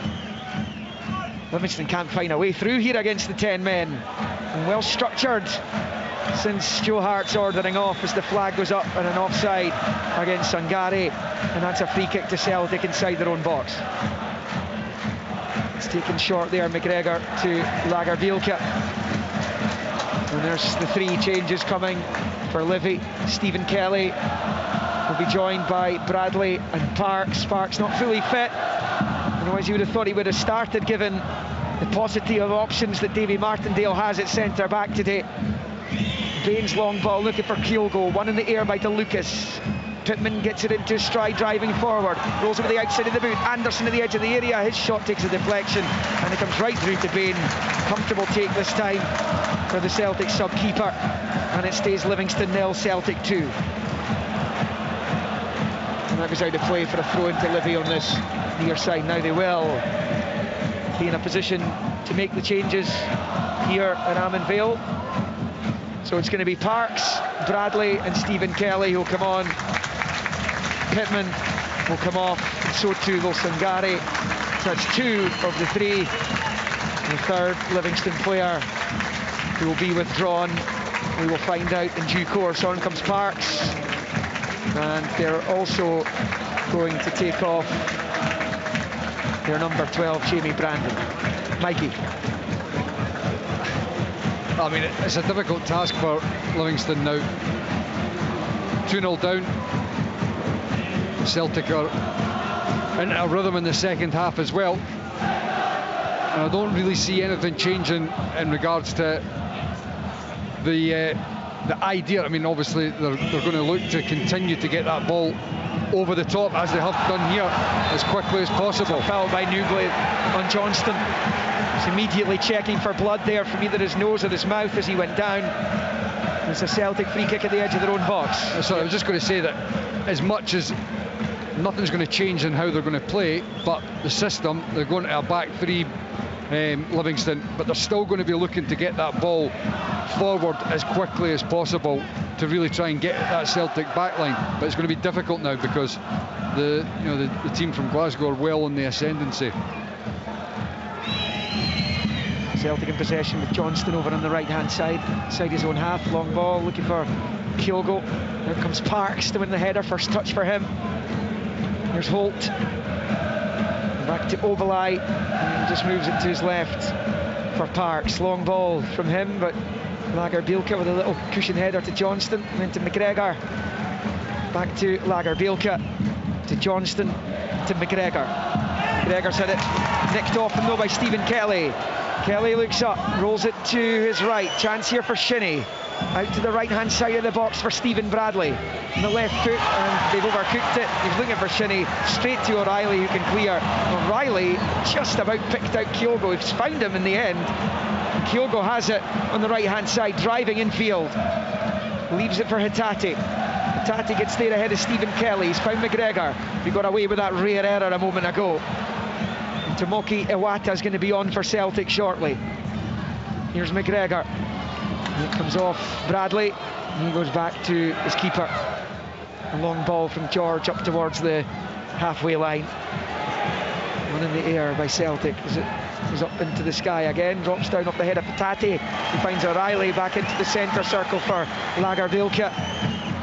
Here's Kyogo, taken off him by Shinnie though, and then the foul by Kyogo on Holt was something that the Japan international didn't know too much about. And accidentals, he apologises anyway. Free kick to Livingston. Change for Celtic. Hatate off, Pake being replaced by Iwata. Yeah, I'm not surprised a little bit because he's just coming back from injury too, and he's worked hard, he's played well, and you can see him just flagging a little bit. Some of his passes going astray maybe a wee bit later on in this game, so I think that was going to happen from that perspective. So Iwata will sit in there, play in his position, be a more holding player. He won't have that same movement, so now Celtic will be trying again just to play this game out, make sure that Livingston doesn't get anything to put them under pressure late in this game. So he'll sit in McGregor will push a little bit forward. A similar type of player, McGregor, of course, to Hatate. Maybe not just the same movement across the pitch, but certainly he can get on the ball and play. Long ball from Obalai from halfway to the right-hand side of the box for Livy. Anderson does brilliantly, great touch, controls, passes out wide right for DeLucas. They attack the Celtic box, back to Holt. Holt then back to DeLucas wide in the right. McGregor's the covering Celtic player. DeLucas gets his cross in, headed away by Scales. It's now with Bradley.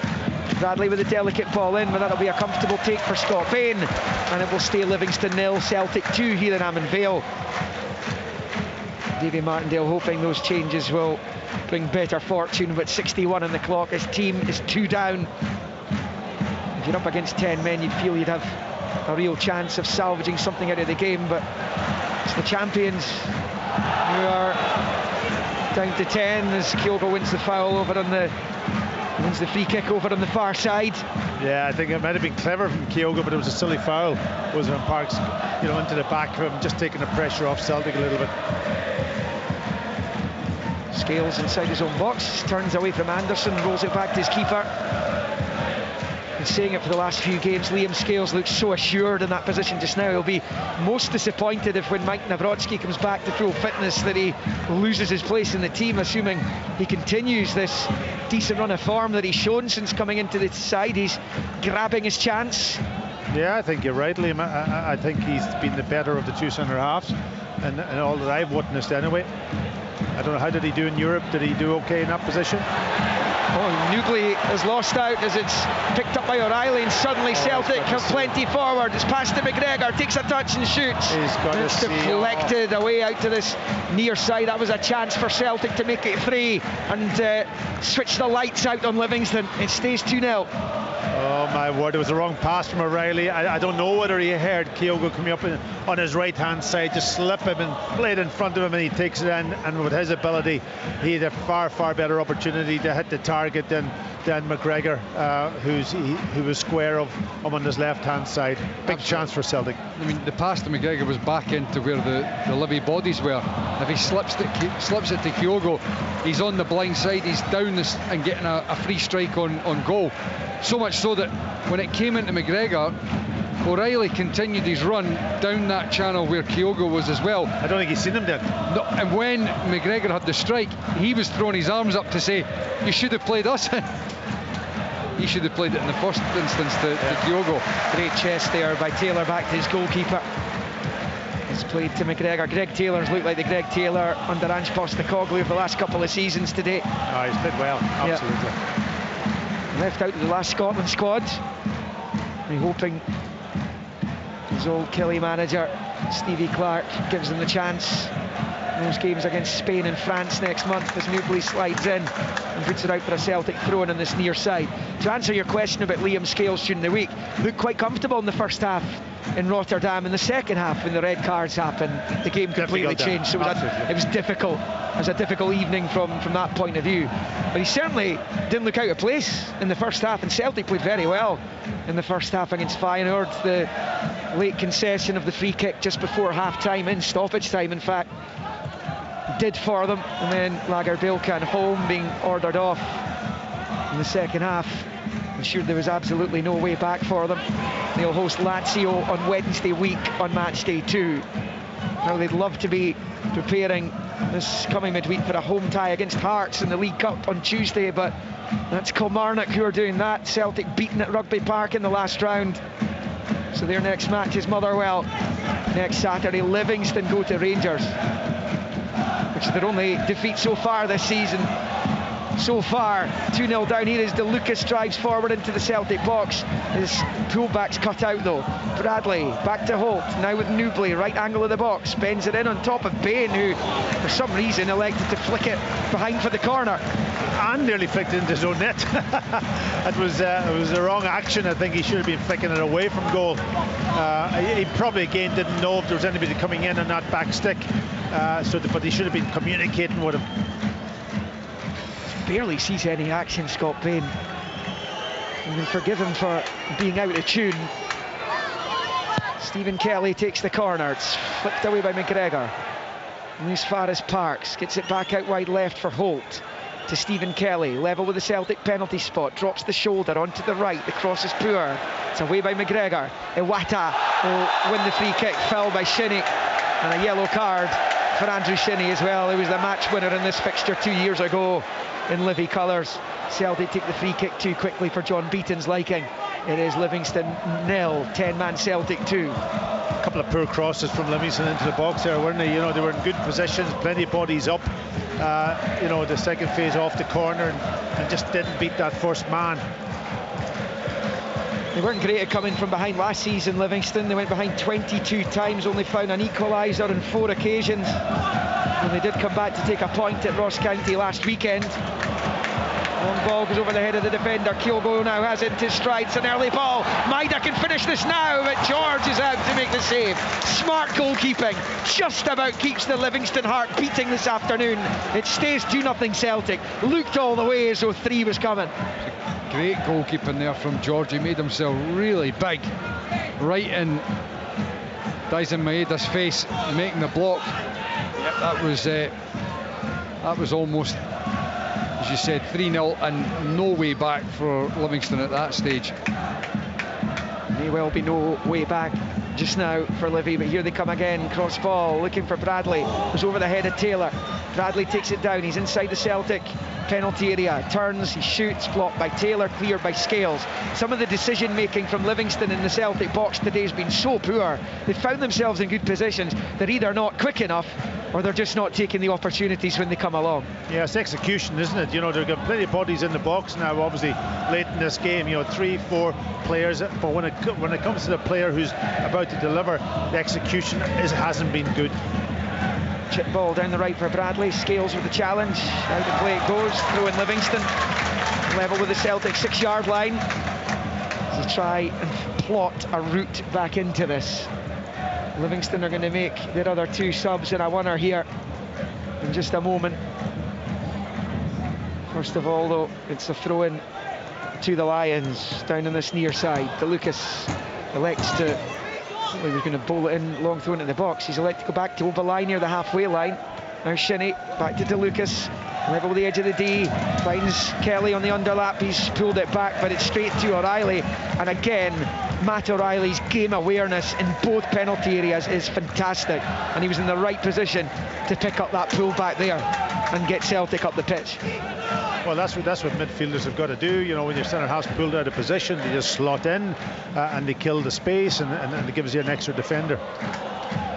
Livy down the left with Newbley. We're in the final quarter of the match. Left-hand side, cross comes in. Anderson wins the header, but it's harmless. It goes wide, high as well. Goal kick Celtic. 2-0 to Celtic, and those 2 Livingston changes are forthcoming. Down below us, Curtis Guthrie is coming on, try and alter things, and young Nigerian Samson Lawal will come on as well. Celtic win it back, and it's that man O'Reilly again in the midfield. McGregor to Taylor. Taylor on the turn, goes back to Scales. Scales in, firing it out onto the chest of Maida on this near side. Oh, will be on for Celtic shortly.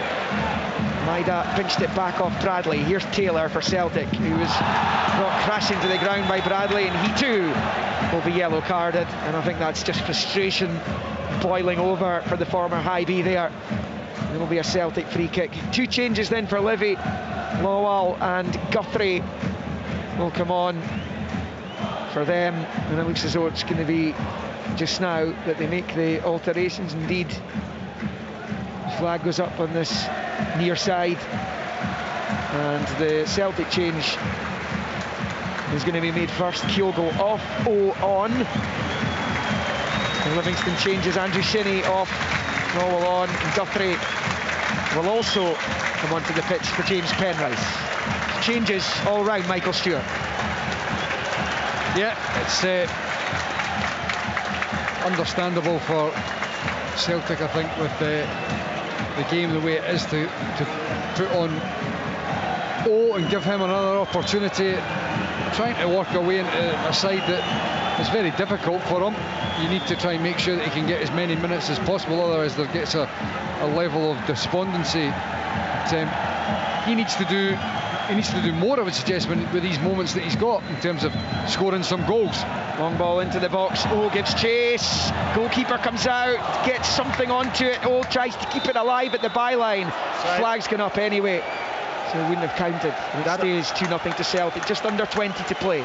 I'm still waiting for an injury for somebody with that late flag, and I know it's a VAR situation. I can't blame the assistants and all that, but you know, there's an instance where you've got a goalkeeper having to go into a tackle with a player who's just on the pitch, and then the flag goes up. It's just frustrating for me. Here's Jason Holt picking up out to this near side for Bradley, midway inside the Celtic half. Back to DeLucas, turns away from O and rolls it back to Oberlai. He shifts it to the left for Parks. Across the halfway line he comes. Livy running out of time if they are to threaten the fact that Celtic, as it stands, will be collecting another 3 points here. And it would temporarily, at least, move them 5 clear at the top of the Premiership, sitting in their closest challengers right now, and at home to Hearts, as Guthrie goes down to the edge of the box. No free kick though. Could have went either way, that one, initially. I think the second one, yes, Guthrie pulled him, but I think initially he was getting his body into Lagerbielke, and he wasn't comfortable with it. Yeah, goes Celtic's way. Taylor clips it forward, O flicks on. It's Oberlai picking it up in the halfway line though. Maida winning it back off Lawal. And it's turned by Maida to Iwata, who finds Taylor. Dinks it onto the chest of McGregor. Holt's challenge. And it's with Stephen Kelly. Rolls it to Bradley on this near side. Bradley moving it back into the midfield for Lawal. Now it's with Holt. There's not really been any period in the game where it looks like Celtic have got a man fewer on the pitch. It's to their credit, but also could Livingston be doing more to create the space as Newbley crosses in, headed away by Scales. Bradley back into the Celtic box, diving header away by Lagerbielke. And then Taylor smashes it clear. Comes off a Livy player, breaks to Holt. Outside of the boot, ball back to Obalai in the centre circle, now to the left of it for Lowell. Then Parks picks up on the left-hand side.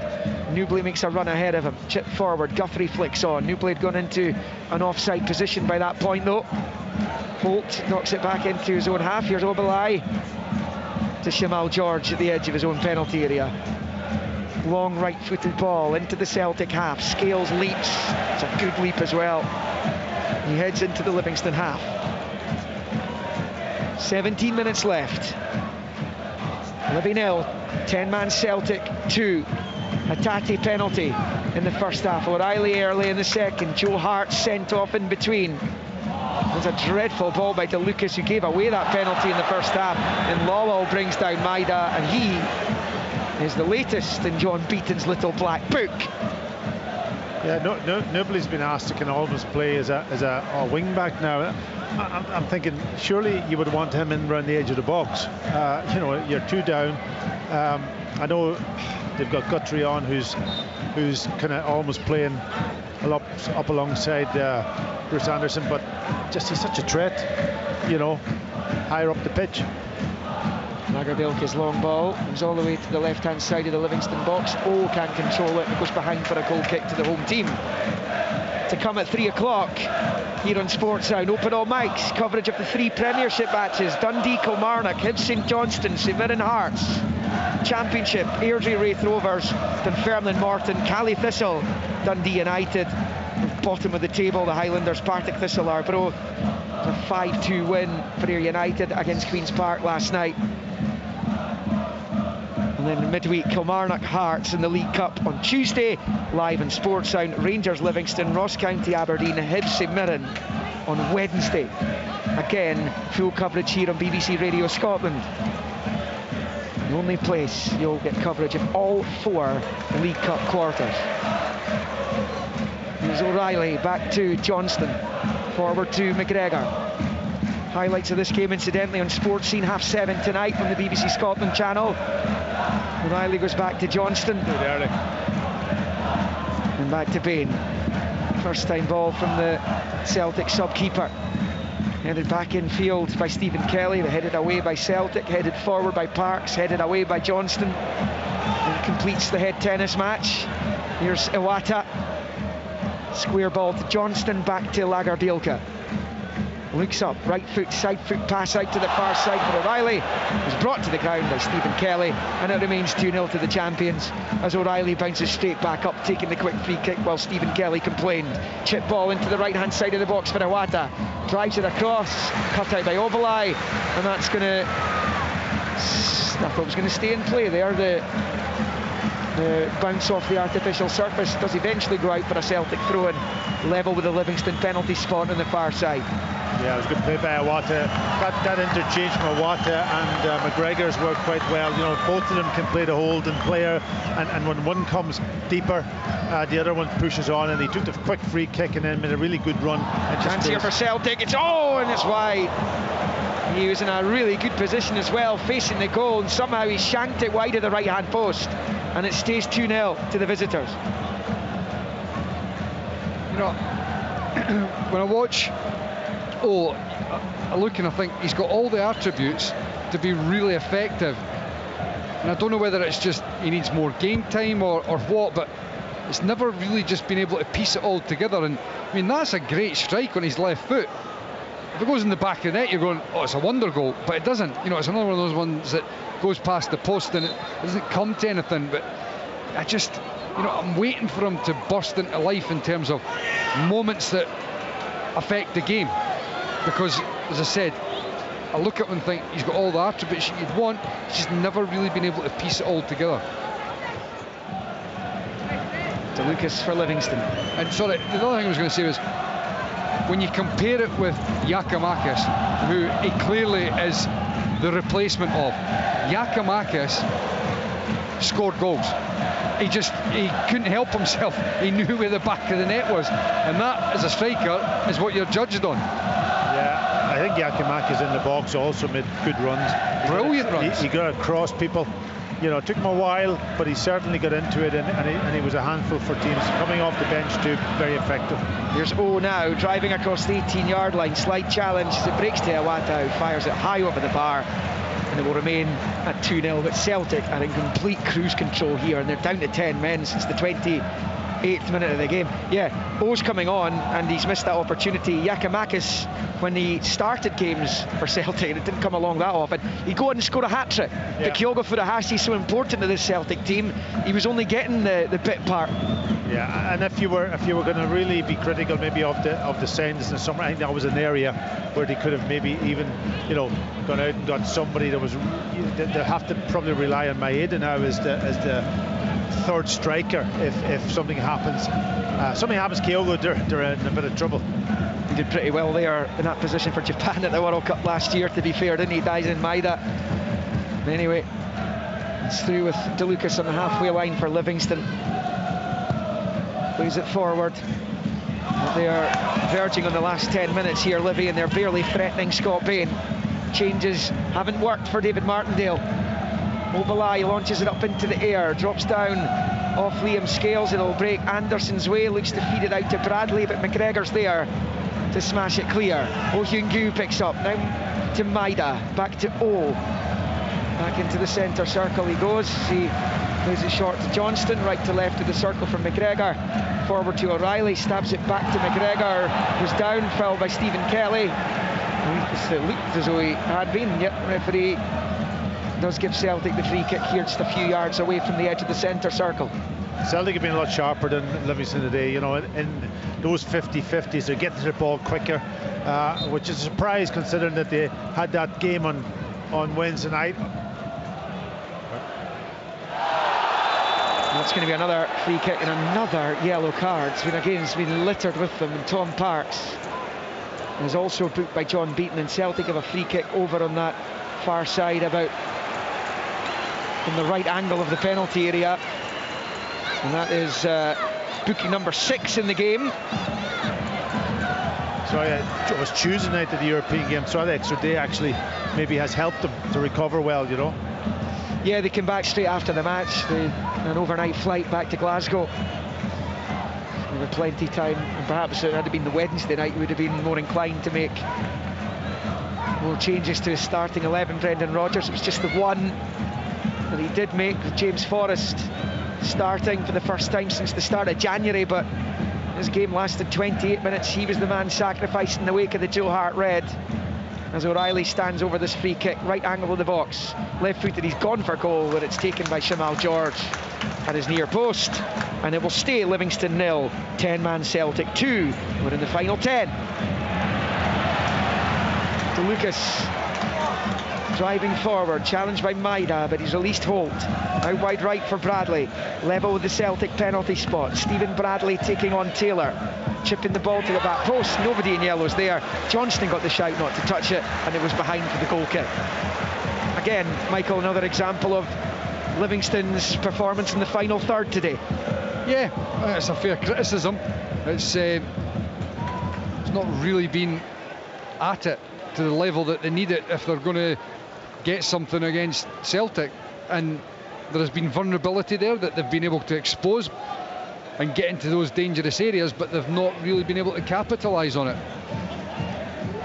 Lucas back onto the halfway line for Holt. He goes back to Obalai, who moves it right to left of the circle for Tom Parks. Out to Newbley, stepping in field away from Johnston. His pass is cut out by the first man, Iwata. Holt picks up the scraps, feeds it to DeLucas, to Holt, into DeLucas again. This ball forwards cut out by McGregor, and out it goes for a Livingston throw-in front of the Livy technical area. DeLucas bowling it back to Obalai, back to DeLucas on this near side. Chip ball, Guthrie gives chase. He's on it now. Scales comes out to meet him. Guthrie at the byline, gets the cross in, straight though through to Scott Bain, who holds on. And there will remain Livingston 0, Celtic 2. Yeah, so far I think Celtic have controlled the second half. even down without that extra man. They just seem to have been sharp to the ball. All their top players have performed today, especially in movement off the ball. They've passed it well, and they haven't given Livingston the opportunities that maybe you would expect when you're down to 10 men. Classy play by O'Reilly again over on the far side. Here comes Celtic with blocked well though by Newbley, wins it back for Livy. Livy need a goal now to make this a contest going into the closing minutes of the match. We've got a free kick over on the far side, level with the edge of the centre circle, and the Livy left. They try and attack the goal to our right. We're at the back of the main stand here. Sparks plays it to Lawwell over there. It's a disguised ball, looking to try and get Guthrie involved. Lagerbielke's there. It's the touch onto it, and he's able to keep it in play, preventing the corner, hooking it clear. Parks returns it towards the Celtic box, but Tomoki Iwata's there, but he gives it straight to Stephen Kelly. Kelly back into his own half for Ovalai. First time ball to De Lucas on this near side. On the turn, De Lucas being challenged by Maida, who does manage to get the tackle in and out for a throw into Livingston on this near side. I've got to say, he works really hard, Maida, doesn't he? You know, he's playing as almost a striker, but every time De Lucas is getting the ball out here on the right hand side, beyond them maybe 10-15 yards, and he's getting himself back and putting vital, not clean tackles, but enough to put De Lucas off, and that's a great attribute to have. Love to know how many miles he runs a season, Dyson Maida. Newbley picks up wide on the left. Johnston with a challenge, Newbley holding him off. Back to Parks, down the line for Holt. Infield to Newbley. Livy trying to pick a way through here, easier said than done, but it's good play by Newbley. It's a great challenge though over there by Johnston to halt Joel Newbley's progress, and out it goes for a Livy throw-in off Johnston. Still think Newbley higher up the pitch at times would be a better bet for them, but you know, that's a decision by David Martindale, trying to get it, but maybe players on the pitch that's going to do something, because they haven't had anybody that's going to has really. Newbley bowls it into the box. Guthrie trying to keep it alive. Back out wide left for Newbley. Turns it back to Parks. Poor ball by him though, straight to Johnston. Now O'Reilly. And Stephen Kelly gets there ahead of Iwata, but he can only hoist it forward, though the bounce is favoured Curtis Guthrie here. Guthrie, that's a dreadful ball by Guthrie, straight to Callum McGregor, and then it goes out of play for a goal kick to Celtic. Yeah, that just shows you the pitch, how it can take funny bounces, spun off that pitch back into the inside really. Foxed everybody out. Again, Packy, it's decision making from Livingston. This time it's Curtis Guthrie. Gave it straight back to Celtic when he was inside their box. Yeah. Scott Bain prepares to take this goal kick. The seconds ticking away from Livy. Celtic looking good for a 5-point lead at the top of the top flight. 85.5 on the clock. Here's Maida. Maida gets behind Ovalai, driving into the penalty area. Difficult angle for him as he shoots off Parks, and behind for a Celtic corner on this near side. Maida takes it short, quickly to O'Reilly. O'Reilly at the byline, bends it across the face of goal. Nobody in green and white hoops to knock it home. But here's an uncontested Lagerbielke on the right-hand side, crosses in. In fact, it was beaten away by Shamal George at his near post, and eventually Livy get it out for a Celtic throw-in over on the far side. This is going to be an afternoon to forget for Davy Martindale, but Brendan Rodgers will be fulsome in his praise of the 9 outfield players who've put in a power of work since James Forrest had to be sacrificed after Joe Hart's red card. They really have put in a power of work today. Yeah, I agree, and he's got a reaction from them that he wanted, nice and sharp around the pitch for most of the game, and I think they deserved. And goals change games, of course. Goals do change games. First goal took the pressure off them a little bit, allowed them to play. Second goal just after half-time, critical, absolutely critical. But they've hung on and they've defended well at the back in the second half, I've got to say, especially Liam Scales and Greg Taylor. And in many ways, it's been 2 games within one. The Celtic had that flamboyant opening half an hour where they looked like the Celtic of the last couple of seasons, and eventually they're going to be producing performance like that week after week, because a relatively, by their standards, slow start to their title defence. With that excellent opening half hour, and the rest has been all about grit and determination, and still the flamboyance from the likes of O'Reilly. As DeLucas takes a throw in down this near side. In the Celtic halves now with Bradley. Flag's been waved down below us for a foul on Greg Taylor, though. And that's a Celtic free kick. And they're getting ever closer to another 3 points in a game that could have potentially been problematic for them. I'm just looking at that instant, and I mean, it's difficult to see because the bodies are in the way for us. But what I do know is that the linesman, for me, has reacted to the fact that Greg Taylor's gone down. I don't think he actually saw what had happened, and you can understand why the Livingston supporters are a bit disappointed by that. It's not to say that it wasn't, actually a free kick, but the linesman didn't know. Bain with the long ball forward for Celtic. O goes down, challenged by DeLucas. He wins it back for Livy. Stephen Kelly, now DeLucas again. Maida's all over him. Yeah, and he's forced the error. We talk about defending. If you've got players that up high up the pitch, that's going to put the work rate in. Your job then as a defender at the back is so much easier at times. They put a shift in, real shift, and Maida's been a great example of it. Well, Martindale's eyes must have lit up when Joe Hart was sent off. Not even half an hour into this game. They've been in no way able to take advantage of it. Their best opportunity in the second half came from a Scott Bain howler. Yeah, that was their only chance, really, isn't it? Pretty much. They've been really disappointed. We did talk about putting balls into the box and so on, but that execution of those crosses have been very, very poor. Some of them have been played way beyond the back post. The others didn't beat the first defender. Never got it into an area where you could actually ask questions of the centre halves or of Scott Bain to come in and then deal with them. Well into the 90th minute here. Tom Parks is down receiving treatment. This game petering out. Goal in each half. Atate's penalty early on, relatively early on. And O'Reilly very early on in the second half. Putting this game beyond Livingston. Ensuring that Celtic's title defence remains unbeaten so far. That defeat in the League Cup will still be rankling with Brendan Rodgers as 4 minutes is added on at the end of this. We've gone into the first of the 4. Tom Parks still, though, on the deck, not moving, receiving treatment from the physios. Yeah, I don't know what caused the injury to him. Whether did you see anything, Michael? Was it a head knock? Was it certainly it's upper body anyway. Just another example of how far ahead Celtic are from the other clubs. Obviously the top 2 last season, miles ahead of everyone else, but even with 10 men, they've been able to keep Livy at arm's length. Tom Parks sitting up now. Yeah, I think it's his shoulder, is it, that he's maybe come down heavily on.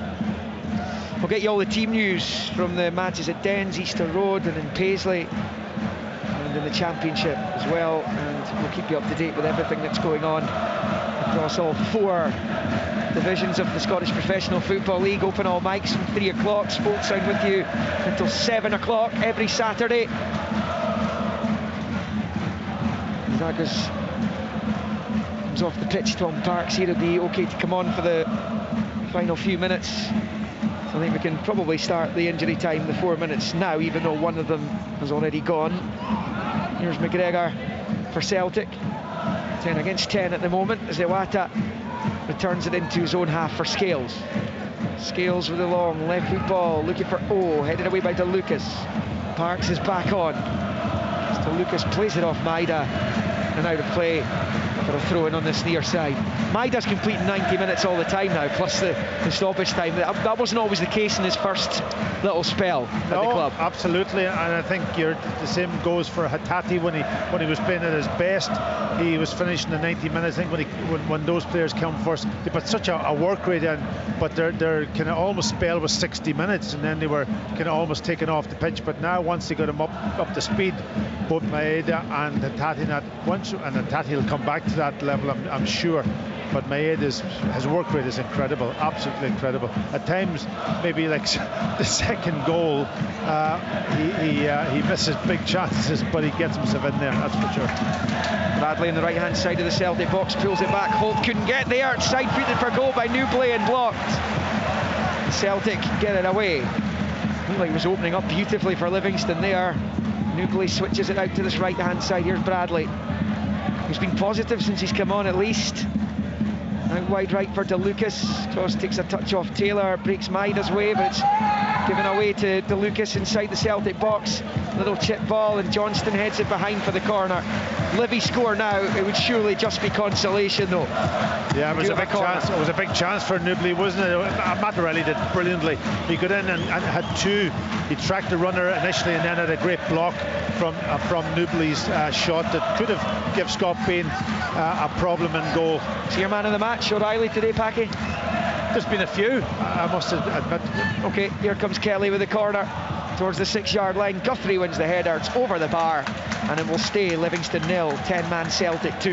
Yeah, to go back to your question there, I think he's been very, very good. He's got his goal, and he's reacted and worked up and down the pitch really, really well and passed the ball. But I think, Greg Taylor's been exceptional too, playing in his position, but also, contributing in midfield. McGregor's been good, and Liam Scales have got to pick him out of the back. They've been the standout players for Celtic today. Mikey, what can David Martindale take from this ahead of Ibrox on Wednesday night? Hopefully that he's not got any injuries. I mean, there's not a great deal, to be perfectly honest. They've not been clinical. They've not been anywhere near clinical enough at the top end of the park. Yeah, and Maeda's got goal side of Parks here in the latter stages. Steadies himself and scores! What a wonderful goal for Celtic!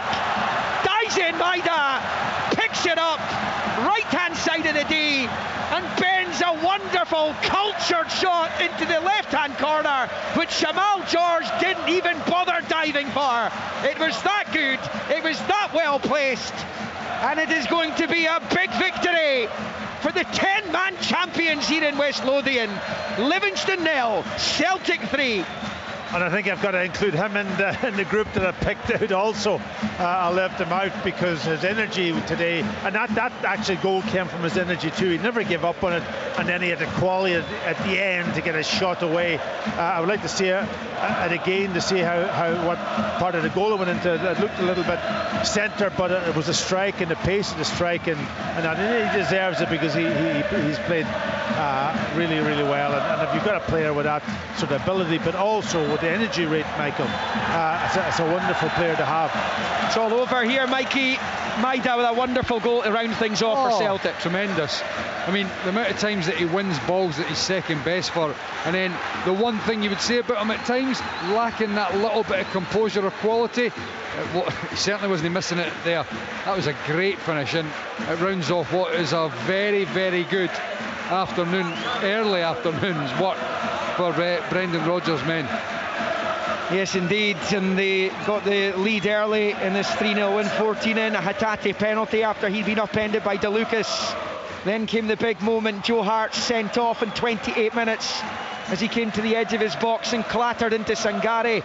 John Beaton immediately produced the red, and the Celtic keeper was off, and the champions were down to 10 men. Scott Bain replacing James Forrest round about that time as well, as he was sacrificed as Bain took over from Hart between the sticks. Matt O'Reilly making it 2-0 just after the interval in 48, side-footing home after it came back to him on the rebound.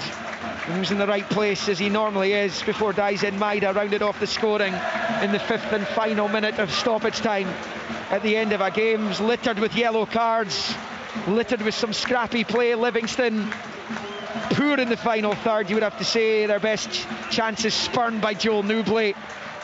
There's a long-range effort from Opalai in the first half, which was kept out by Scott Bain as well. But David Martindale will want a heck of a lot better when they go to Ibrox in the League Cup quarters on Wednesday to face Rangers.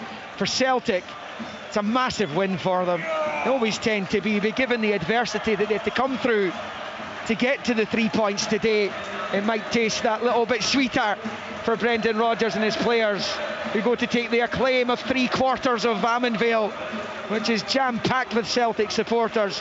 The champions go 5 points clear, 6 games into their title defence. After it finished here in West Lothian, Livingston 0, 10-man Celtic 3.